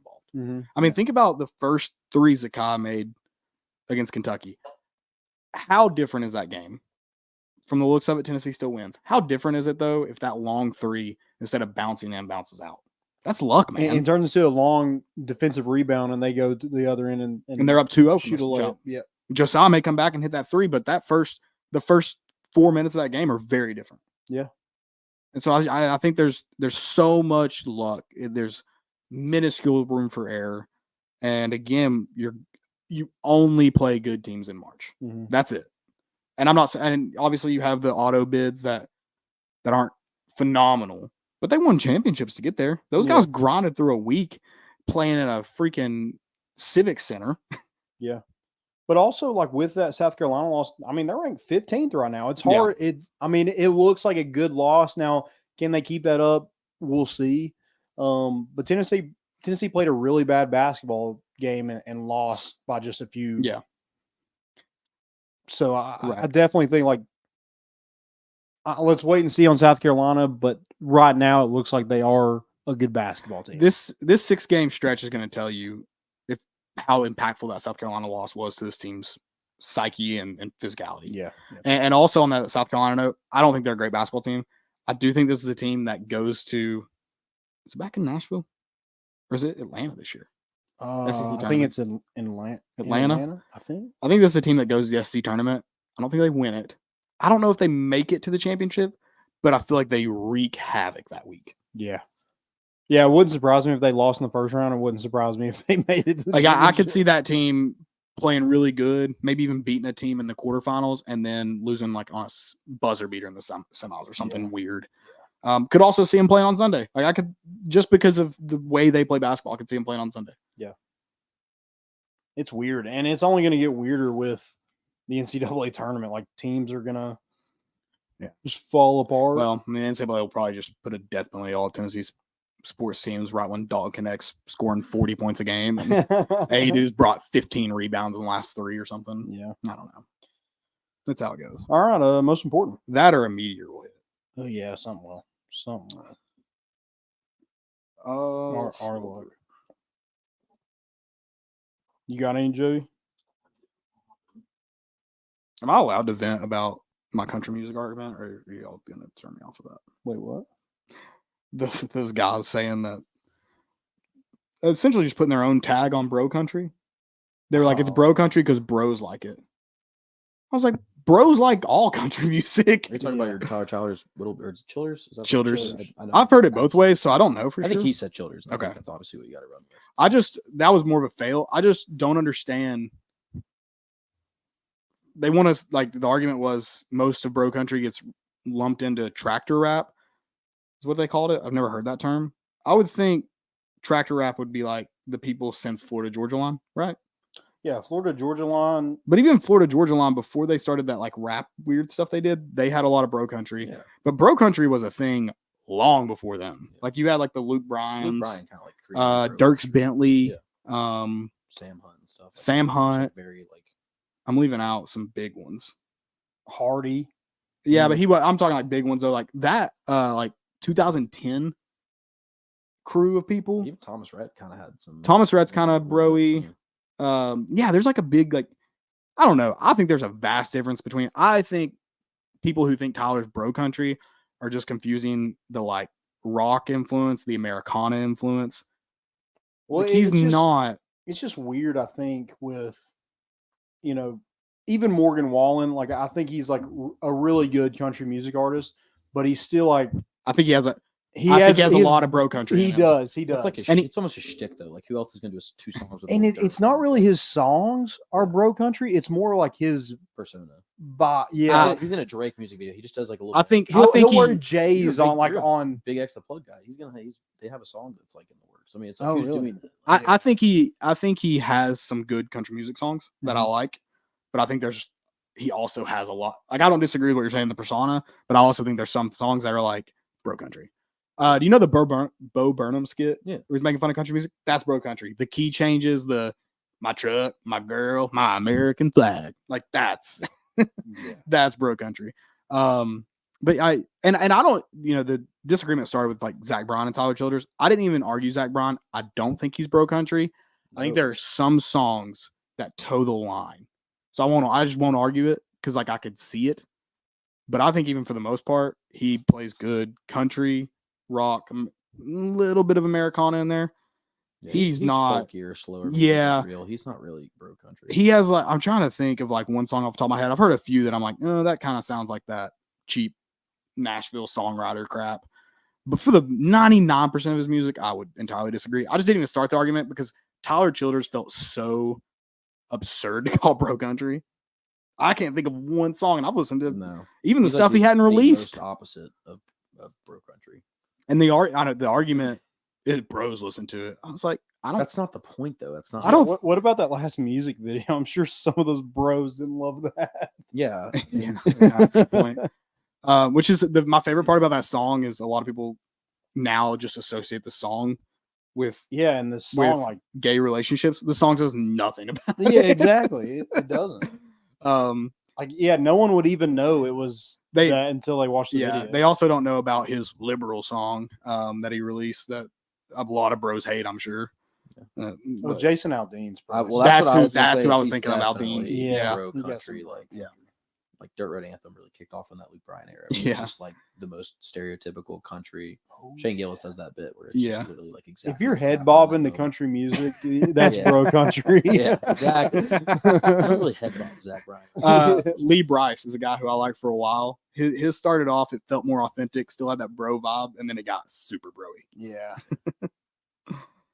Yeah, I don't know. I was just like, and like the thing that made me mad is I was just like, all right, what of his music is it? And never answered that question. I was like, I feel like you should know how dumb you are. I looked think at he definitely was just trying to get. I mean, like I looked at his account, and I don't think he's intentionally a troll, but he's a little off. He just got- He's a a little. little carried away with trolling. Yeah. I just got a text and they said I love the casting couch. Oh God. Who said that? Can you tell me? Blake. Oh, okay. Yeah. Shout out Blake. My most important. I mean, Caleb, Landon, you're now in the golf world, so you have to be excited for Waste Management Open is this week. And it's just Yes. a party event. Of Oh, all dude. golf. And I know you probably knew about it before and you've seen the clips, but now that you've like, you know, I'm all in. Like, I didn't really know much about it. I knew like that one, is it hole 18? 16. 16. I thought it was different. I'm part of that whole. But that's where the party's at, correct? Yes. Well, I mean, it's all over the place, party's all but over the course, but that's the stadium just- hole. yeah. Yeah. That's when there's a hole in one 16,000 or there. something like that. And what makes me the only thing that's irritating about that, speaking of like bro country, that is bro golf now. Oh yeah. But what sucks is like before it was like really bro golf and was just kind of party golf. when there was a hole in one there, beer showers. I mean, now it's like if they hit the green. I'm like, guys, we're watching professional golfers hit it from 148 yards. They're gonna hit the green. I think it's just reason to get excited. Oh, but dude, but like, you don't have to throw beers. You can go nuts. Yeah, just save which they usually do. I mean, like it is pretty rare. You're not wrong. It's usually like a tight shot. When Sam Ryder hit that hole in one, yeah, just literally the beer was everywhere. Every single. There was probably thousands of cans. People were like getting beers at the stand and like throwing. Oh yeah, dude, they'd lose if they. I get out a pitching wedge and I hit that sucker 148 on the green. Oh, get fired up. I think it was playing like 152 the day I played it, and I was like, man, you think it would be so much harder just because of like the respect and appreciation it gets. But I mean, yeah, you're right. It's usually on tighter ones. Yeah, that it is. But I'm still like, save that for a hole in one. Save the beer shower. You go nuts. Like I'm not even saying don't throw beers in the stands. The only time there should be beers on the hole though. Hole in one. Only the guaranteed. I mean, get excited for like a really tight shot. It's really just a build up to a hole in one. But I mean, also you're trying to tell a dude that's been drinking 6 a.m. right there. You're not wrong. Yeah, there's no reason. When 2 feet the closest they've seen all day, like they're just they're itching for something good. You tell the dude in the Benjamin Franklin outfit up in like the top deck that's just like 14 high noons deep to not throw his drink after like a 2-inch stick. Yeah. Good luck with that. Yeah, well, for sure. Unless they're like 25 bucks. Pay attention on. I mean, you can look it up and find old videos, but the mornings of it, Thursday, Friday, Saturday, Sunday, they open the gates and people like just take off sprinting. Because like back towards the tee box is VIP, but everything else is general admission. Okay. Or not. I'm sure there's other VIPs, but mostly speaking around the hole is general admission. So first person there, it's your seat. Which I love because if it was all VIP, people wouldn't be as rowdy. Like you're just gonna have a little more managed people and stuff. Like you're getting that just crispy drunk 22-year-old front row. That was, I mean, they didn't sleep the night before, and they're in line at 6 p.m. the night before, and those gates open, and it's just people are getting elbowed, and that's all. John Rahm great for the game. Went to Arizona State. John Rahm. There's a great video of him putting on a Pat Tillman jersey, and the place goes ballistic. That's the other thing. The jerseys and like the players getting involved, like Ricky, like telling them he nails the putt and they go nuts. And Tony Finau wearing like after Kobe passed away, Justin Thomas, and then they wore Kobe jerseys and stuff. Yeah. Like it's a cool environment. The rounds are awesome too. Practice rounds get real rowdy. Oh yeah. I saw a clip of it looked like a just normal soccer mom, 2 Miller Lights, and she does it, and like. I mean, there might have been a little bit on her shirt, not a lot spilled on her. Like that's not the one with the baby. No. Okay, there is a video of a mom with a baby chugging. She was dressed up in like a Renaissance costume. Steve Austin. Those beers. She was. I mean, she guzzled it all down. So I'm in. Remind me before we leave because I want to. I'll watch it with you because I love the video. 1994 Tiger Woods. It's a hole in one there, and it's a stadium hole. Like it's surrounding, but it's nothing like it is now today. Dude, the place. It's Tiger Woods. No, it's awesome. I'm sure people probably. Oh, for sure. Live could never. It's crazy how much different that because when you go up, when I went out there played in May, that they don't have the stadium set up because it's just grandstands brought in. It looks so different. And then the Tiger Woods 1994 looks so different. It's crazy. Yeah. All set up for a week of golf. We need to go one year. And I've got a buddy that I met playing golf out there. I don't know why I called him a buddy. I haven't talked to him since. I have his phone number. It's the most famous person. He told me, he said, Caleb, when you come back out here and let me know, I will get us Sunday VIP tickets because Sundays, it's always Super Bowl weekend. He said, rarely people show up on Sunday in the VIP area. So he said, you can usually get for $150, all you can eat and drink. VIP. Well, last year, the Super Bowl was in Arizona, correct? So that was nuts. The back-to-back of having the Sunday round backed up to the Super Bowl was crazy. And me and my brother had talked about going last year, and we just didn't plan it, but we'll go one year. It's a bucket list of mine for sure. Yeah. My brother probably wouldn't enjoy going with me. I don't even know why he thought about that. My most important, because I just complained for 30 minutes, and I apologize. I ran across on TikTok. Bro country. Yeah. I ran across on a TikTok of the top 10 girls dunks in basketball. First off, the number one was a girl absolutely posterizing another girl. Wasn't even on the top 10. Like the lead up, like the first video they show you. It's like, how is that not? Should have been number one. Candace Parker was on there. Shout out. But number 8 was Letitia Am I Here? That's her name. Oh, at least that's what it says. So Letitia Am I Here? And you know what I would say after I dunked on somebody? I am here. I am in fact here. I am here. I was like, that's the coolest thing. We were talking about the all-name team earlier tonight. All-name. Doesn't Candace Parker have like 9 of the 18 all-time dunks in the WNBA? Yeah, something like that. She really has. I think she has more than Brittany Griner, which you're that tall. Yeah, those two literally own like 90% of the shares of dunks in the WNBA. I think Candace Parker had the first dunk in women's college basketball. I think Brittany Griner should maybe get an asterisk. Shouldn't count. Yeah. No. Yeah. Especially if you get. Why? Because she's Russian now? Yeah. Yeah. Okay. It's like Olympic stuff. We can't really Yeah, I can't really count. Plus, just give Candace Parker all the. Give her all the stats. Yeah, exactly. She's good BFL. Am I here? Who is here is Caleb Surratt. Oh yeah. So this is a tweet, and I'll go ahead and read it. It's from at DBT official. I don't know if he's actual official, but there you go. He said 3 weeks ago, 19-year-old Caleb Surratt was moving out of his dorm room in Knoxville. This week, he just won the team event with new teammate John Rahm and is walking home with $1 million. Oh, Did you see the fact? So he checked into his hotel room, and he's only 19. And I don't know if you know Tyrrell Hatton, but he's on the team with John Rahm, and Tyrrell Hatton had to put him under his name because he was not going to be allowed to stay in the team hotel. Like, they weren't going to let him. Like he was like, "You're 19," which is wild. You think short. logistics would be worked out there? Yeah, you can't tell me that guy. He was definitely drinking after that win. Oh yeah. Well, imagine all those people watching him like just slamming beers, and he's like, I got 2 more years before I can even buy. Do you think he got beer. to fly on like that plane that they said they were going to take? You think he got to fly on that on the way home, or is that just for the big hitters? Does he still get like TSA pre-check? Is he young enough? No shoes off? Well, I was hoping like getting him on the pod, and now it's just like probably no. Yeah, if we could have locked that in like 6 months ago. Okay, hold on. That's awesome. I'm not dogging him. He's probably not getting too many requests because he's on Live Tour. That's still possible. The thing. So with Sunday round being canceled this past week because of the conditions in Pebble, they did get a lot more ratings, and it was still funny because the pickleball championship on Sunday had more ratings than Live Golf still, which is music to my ears. But I'm deep in golf Twitter, obviously. He's been getting like a lot of coverage, but I bet you in a month or so. But even then, he's not getting like guys like that aren't going on ESPN, NBC. Yeah, that's true. No, John Rahm is. Yeah, John Rahm is on the only thing is it's like with the 4-person team, he just gets looped into everything John Rahm and Tyrrell Hatton doing right now. The big names that are the big names in golf that are on Live are still going to be highly sought after for interviews. Yeah. But like he's not going to be like on 60 minutes. No.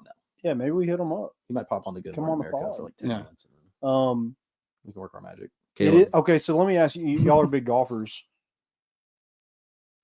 You would take it, right? The Live deal? Yeah. Yeah. Okay. And look, I'm a grow the game kind of guy. Like I respect, the Justin Thomases, the Rorys. Tiger's obviously not gonna. His number got floated like 500 million or something like that. And like he doesn't have to. I don't understand Phil unless him being broke stuff. Well, he gambles like. But also I do understand Phil's perspective of like he hates PGA, so I get that. Like if I'm the alternative, I don't know. And listen, if I made $1 million on the PGA Tour and they offered me $2 million guaranteed. Yeah, that's why I don't blame Brooks Koepka. Like he's been the most open about it. Everyone's like lying about it. Brooks like, dude, I'm getting paid literally like 13 times what I would have as one of the best players on the PGA Tour, like 5-time major championship winner. Like to play less golf, to be with my family more, have way less stress on my body traveling and stuff. Like there is not a loss in it except for this whole idea of like keeping I think the only thing, and the Saudi situation obviously is like iffy. But the PGA is tied up with plenty of sketchy people, and they were tied up with the Saudis. Aren't they merging now? Yeah, basically. Yeah. It's like a whole situation. And they won't still like play together probably. Like it'll still be like different. You would know, soccer a lot better in terms of like, I know like Saudis are involved in that. And like there's the people like would leave and like my friends were trying to explain to me that way, like that they're like, oh, like they're still merged kind of, but like own entities. I don't know how to work with golf. I guess they'll get world golf rankings if the merge happens, which is a big deal. That would be the one thing, but they still won't be able to play in like. That's like a thing right now is whether or not they'll be able to play in like PGA events, and some people are like, yeah, let them. And everyone, Justin Thomas states we like, there's no shot I would ever like want them to come back and play. Yeah, it'll depend if they get world golf rankings because they want to be in the majors. They don't necessarily want to be in the PGA events. Yeah, but except for like the big ones. Yeah, is that the only down besides the Saudi thing? Is that the only like they won't be able to? Yeah. Well, the thing is though is like that's why unless Brooks has the permanent exemption, but does he have 16 wins on tour? Yeah, no, but obviously, like the majors and stuff, like depending on like, I just don't know. He probably does have all the major exemptions except for Masters. Yeah, so I don't know like how that works with exemptions in terms of like what the legality for like the PIF and again, just getting into a lot of like. Yeah, I don't. Unless they come out, I don't think they'll ever change their exemption structure.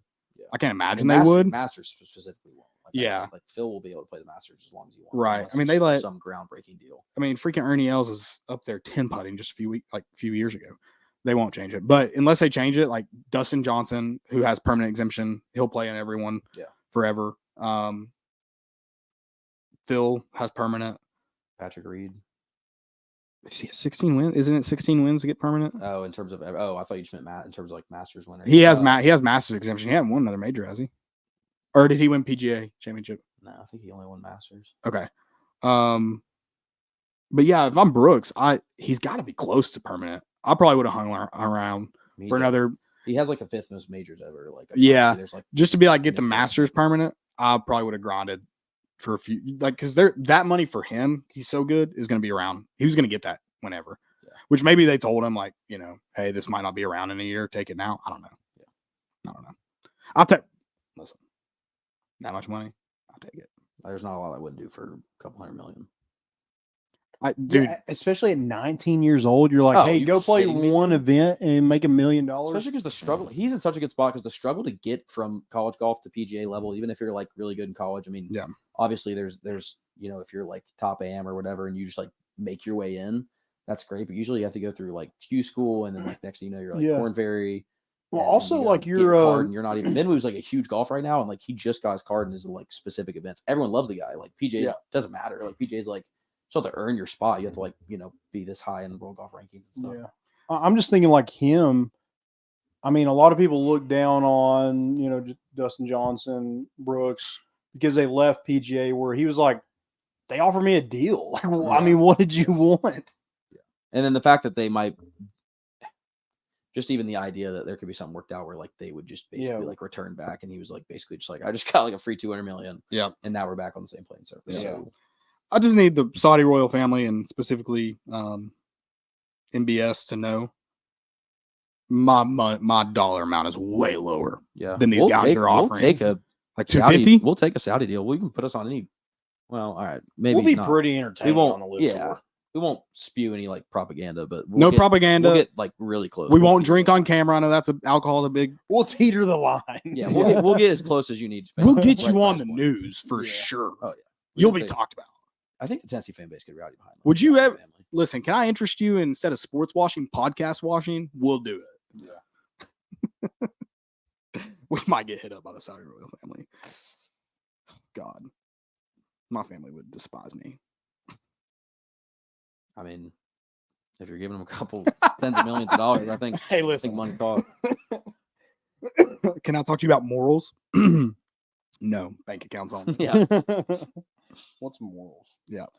Only fill I got was the Kentucky. Which one? The yeah, just Kentucky. Ballcats in general, but oh god, you okay? The recruiting pictures. So bad. Yeah, that's tough look, man. Yeah. Did we talk? Was that just during the interview? Or was that... No. Oh wait, no, that was during. We talked about it in the show. Okay. Yeah. Okay. It's been a long night. I don't know. My only fail was, I mean, if Mahomes' dad's got to chill out. Dude, I honestly thought This that guy wasn't real at loves first. Drinking and driving. Who? Or Patrick Mahomes Sr. Oh, Got his third DUI. Hey. I think if they were saying. I mean, if you're trying to compare your sons, maybe it's 4. They're like Patrick Mahomes is 1 Super Bowl win away from tying his dad's DUI record. And I mean, I'm not obviously, but when your family is what that. I mean, come on. You got Brady Mahomes, you got Jackson Mahomes, you got basically Taylor Swift as like a daughter-in-law now. I mean, she's Mahomes. That poor guy. Jail's probably better than whatever's going on there. Yeah, I'd rather be in a cozy cell than have Brady Mahomes yapping, making TikToks. He just okay. So Brittany Mahomes, I agree, sucks, but like Taylor Swift, that's cool. That's cool for aspect. like a month. But also, like, I love Taylor Swift. I don't know who's driving Jason Kelsey home, but like, I think Patrick Mahomes Sr. should just get with him, with whoever is taking him There's home. plenty of people still drinking and flying away home. Yeah, just nuzzling his like sweater that he's got on, or the one that he takes off. I feel like getting like a guy like that a permanent Uber card, maybe taking his keys away entirely, wouldn't be a bad idea. Should be a good Christmas present. Yeah. You know, some grandparents You would think Patrick Mahomes would be like, "Hey, here's a new." Like, I do feel terrible for Patrick Mahomes because he's done all this, earned all this, and like he's probably the one on the hook for all these, legal fees and lawyers and all that for his dad and brother. And like, they're just doing the dumbest stuff, like very, very much avoidable stuff. Yeah. It was funny. I was at the Theo Vaughn show the other night. It does sound funny. And this Stand up joke. Yeah, thank you. This guy, the first guy that he like hosted, whatever, was Sounds like he did a good job. he's like, raise your hand if you Ubered here tonight. And some people raise their hand. They're like, awesome. 4,000 people in here are drinking and driving. Was it good?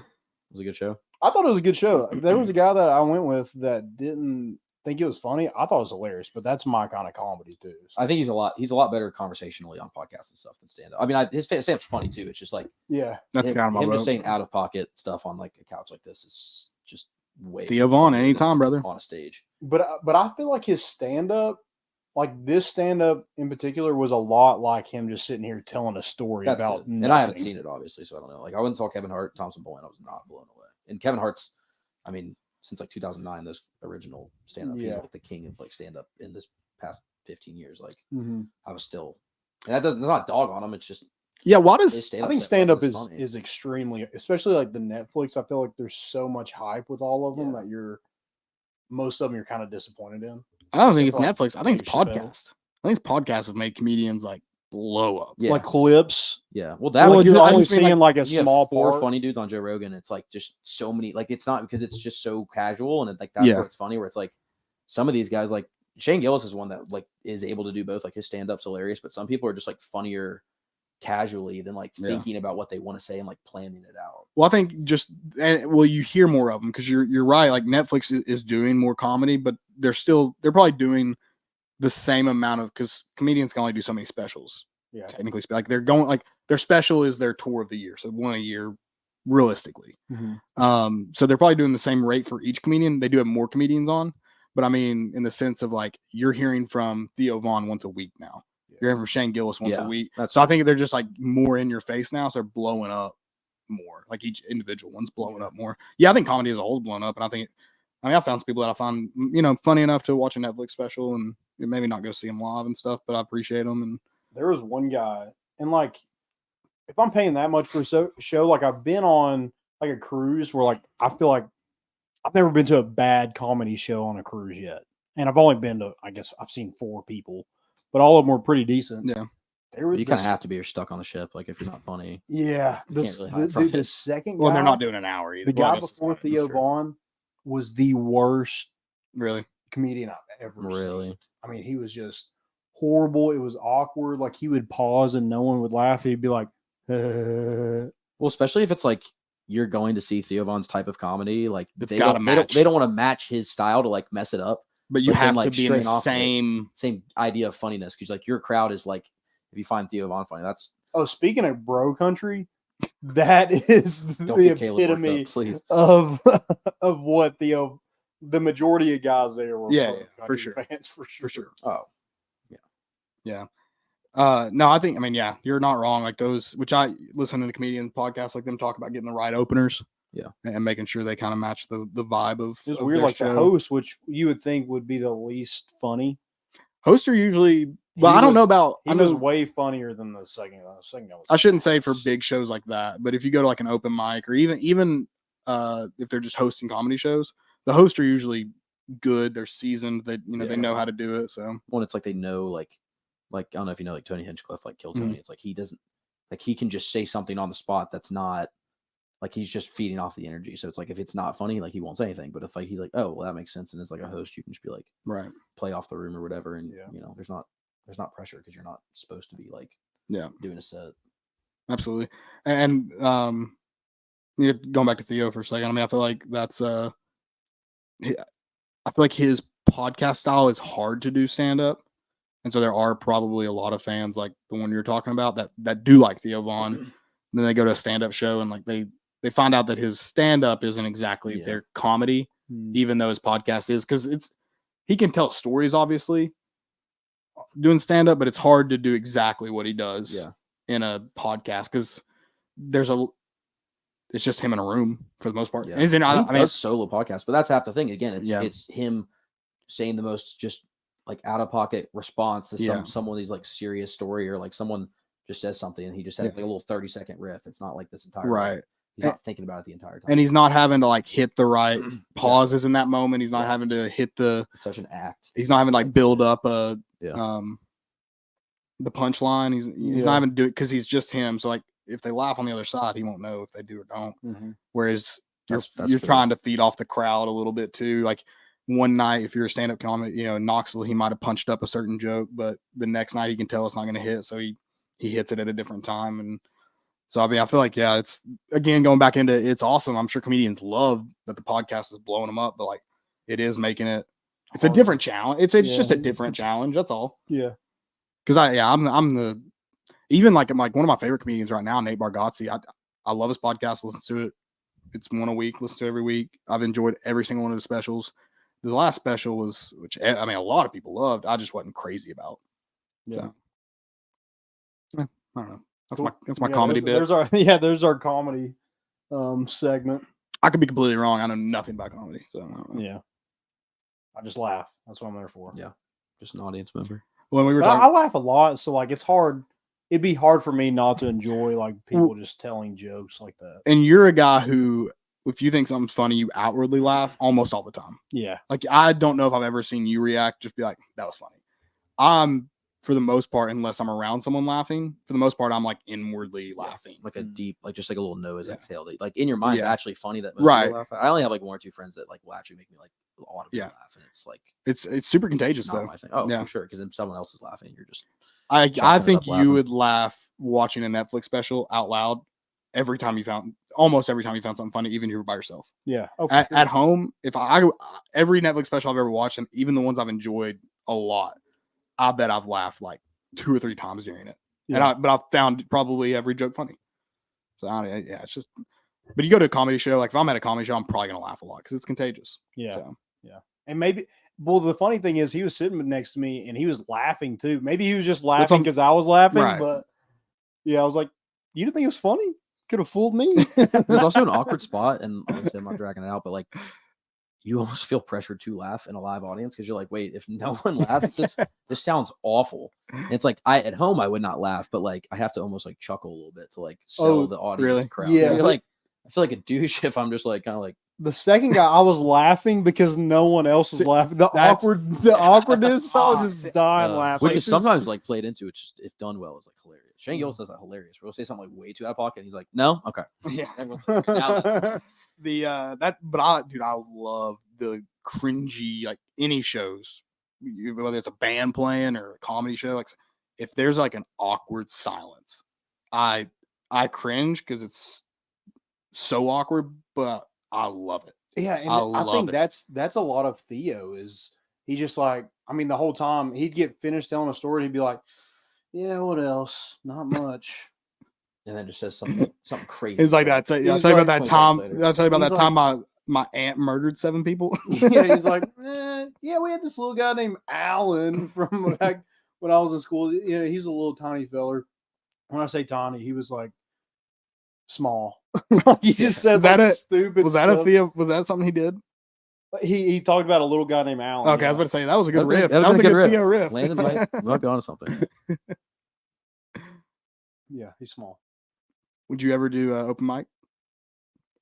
Dude, I don't know if they just felt bad for me, but do you remember when I did like Dylan's speech at his wedding reception? Well, Colin's dad came up to me. He's like, dude, I think you could like do stand-up comedy. And I was like, honestly, that would be super sick. And thank you for saying that because you hyped me up.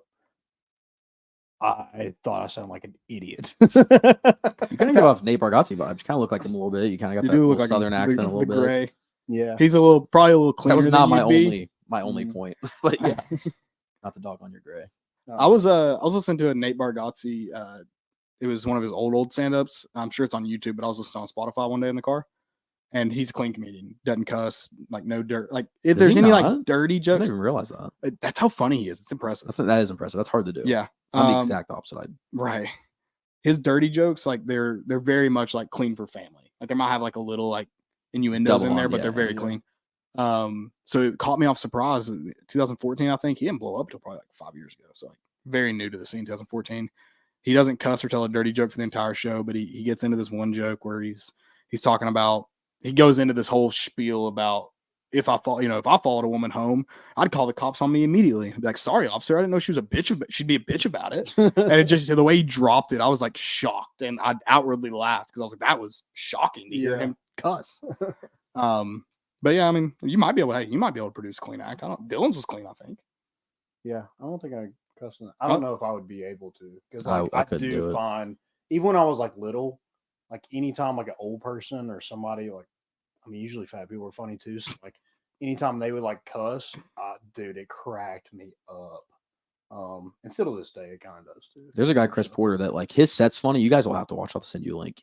Him just being like so foul is like half of the comedy that you're just like, that's the most absurd. Like your reaction to the most basic, like if you just told a story about a woman asking you if she need a jacket when it's 117 degrees in Tempe, Arizona or whatever, not that funny, but the way that like his expression and just drops like 6 F-bombs and stuff about it, it's just like 10 times funny. And I think that's an interesting challenge too, where I think there's some comedians where I'm like, they're so dirty, it's not funny at that point. It's like too much. And then there's some that use it in a way that it makes it hilarious. So I think that's another interesting aspect of like going back into Nate. Like he's so good that his clean comedy didn't even know. I didn't even know. That's impressive. And there's some guys that are nowadays so dirty. Like I've turned on some Netflix specials with like the family members. Yeah, you know, like, this where I'm is like awkward. off. Thought that was hilarious at the time. Yeah. Didn't realize how dirty it was.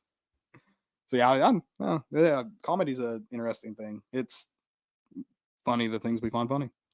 Yeah. We're totally off the rails over here. I love it. This This is is Officially, it's after dark. This is an after dark. Yeah. And we don't even have to talk about Yeah. the Drake video because I don't want to. Yeah, like at some point, like Marshawn Lynch if of the you're month. tired of us not talking about sports, you can just turn that off. This is for us. This is- Honestly, Yeah. I honestly kind of forgot we were still recording. Yeah, this so is we dudes- just this been is sitting here dudes chatting. talking. Yeah, I don't have anything else unless you guys do. I'm good. I don't. Guys, I'm excited for tomorrow night. Yeah, maybe- this has been fun. Maybe live shows will be a little bit more common. We got to I'd love to. everybody back together and Yeah, been a blast. Joey, first time in studio. yeah. I guess first. It hasn't been first time live, but No, first we've time done in this location, but yeah, this is the move. a little different. Yeah. Well, guys, thank y'all for listening. Have a good Wednesday. We'll see you back on Thursday. Just got a little bit to wait. Thanks again. We got a big guest coming on soon. I guess I kind of already spoiled that, but whatever. I mean, it could be any Connor. To be fair, did we? It's probably me. Yeah. He said Well, Connor and VFL. All right. yeah, you got to figure it out. Thanks again. We're bringing the boat in, and we out.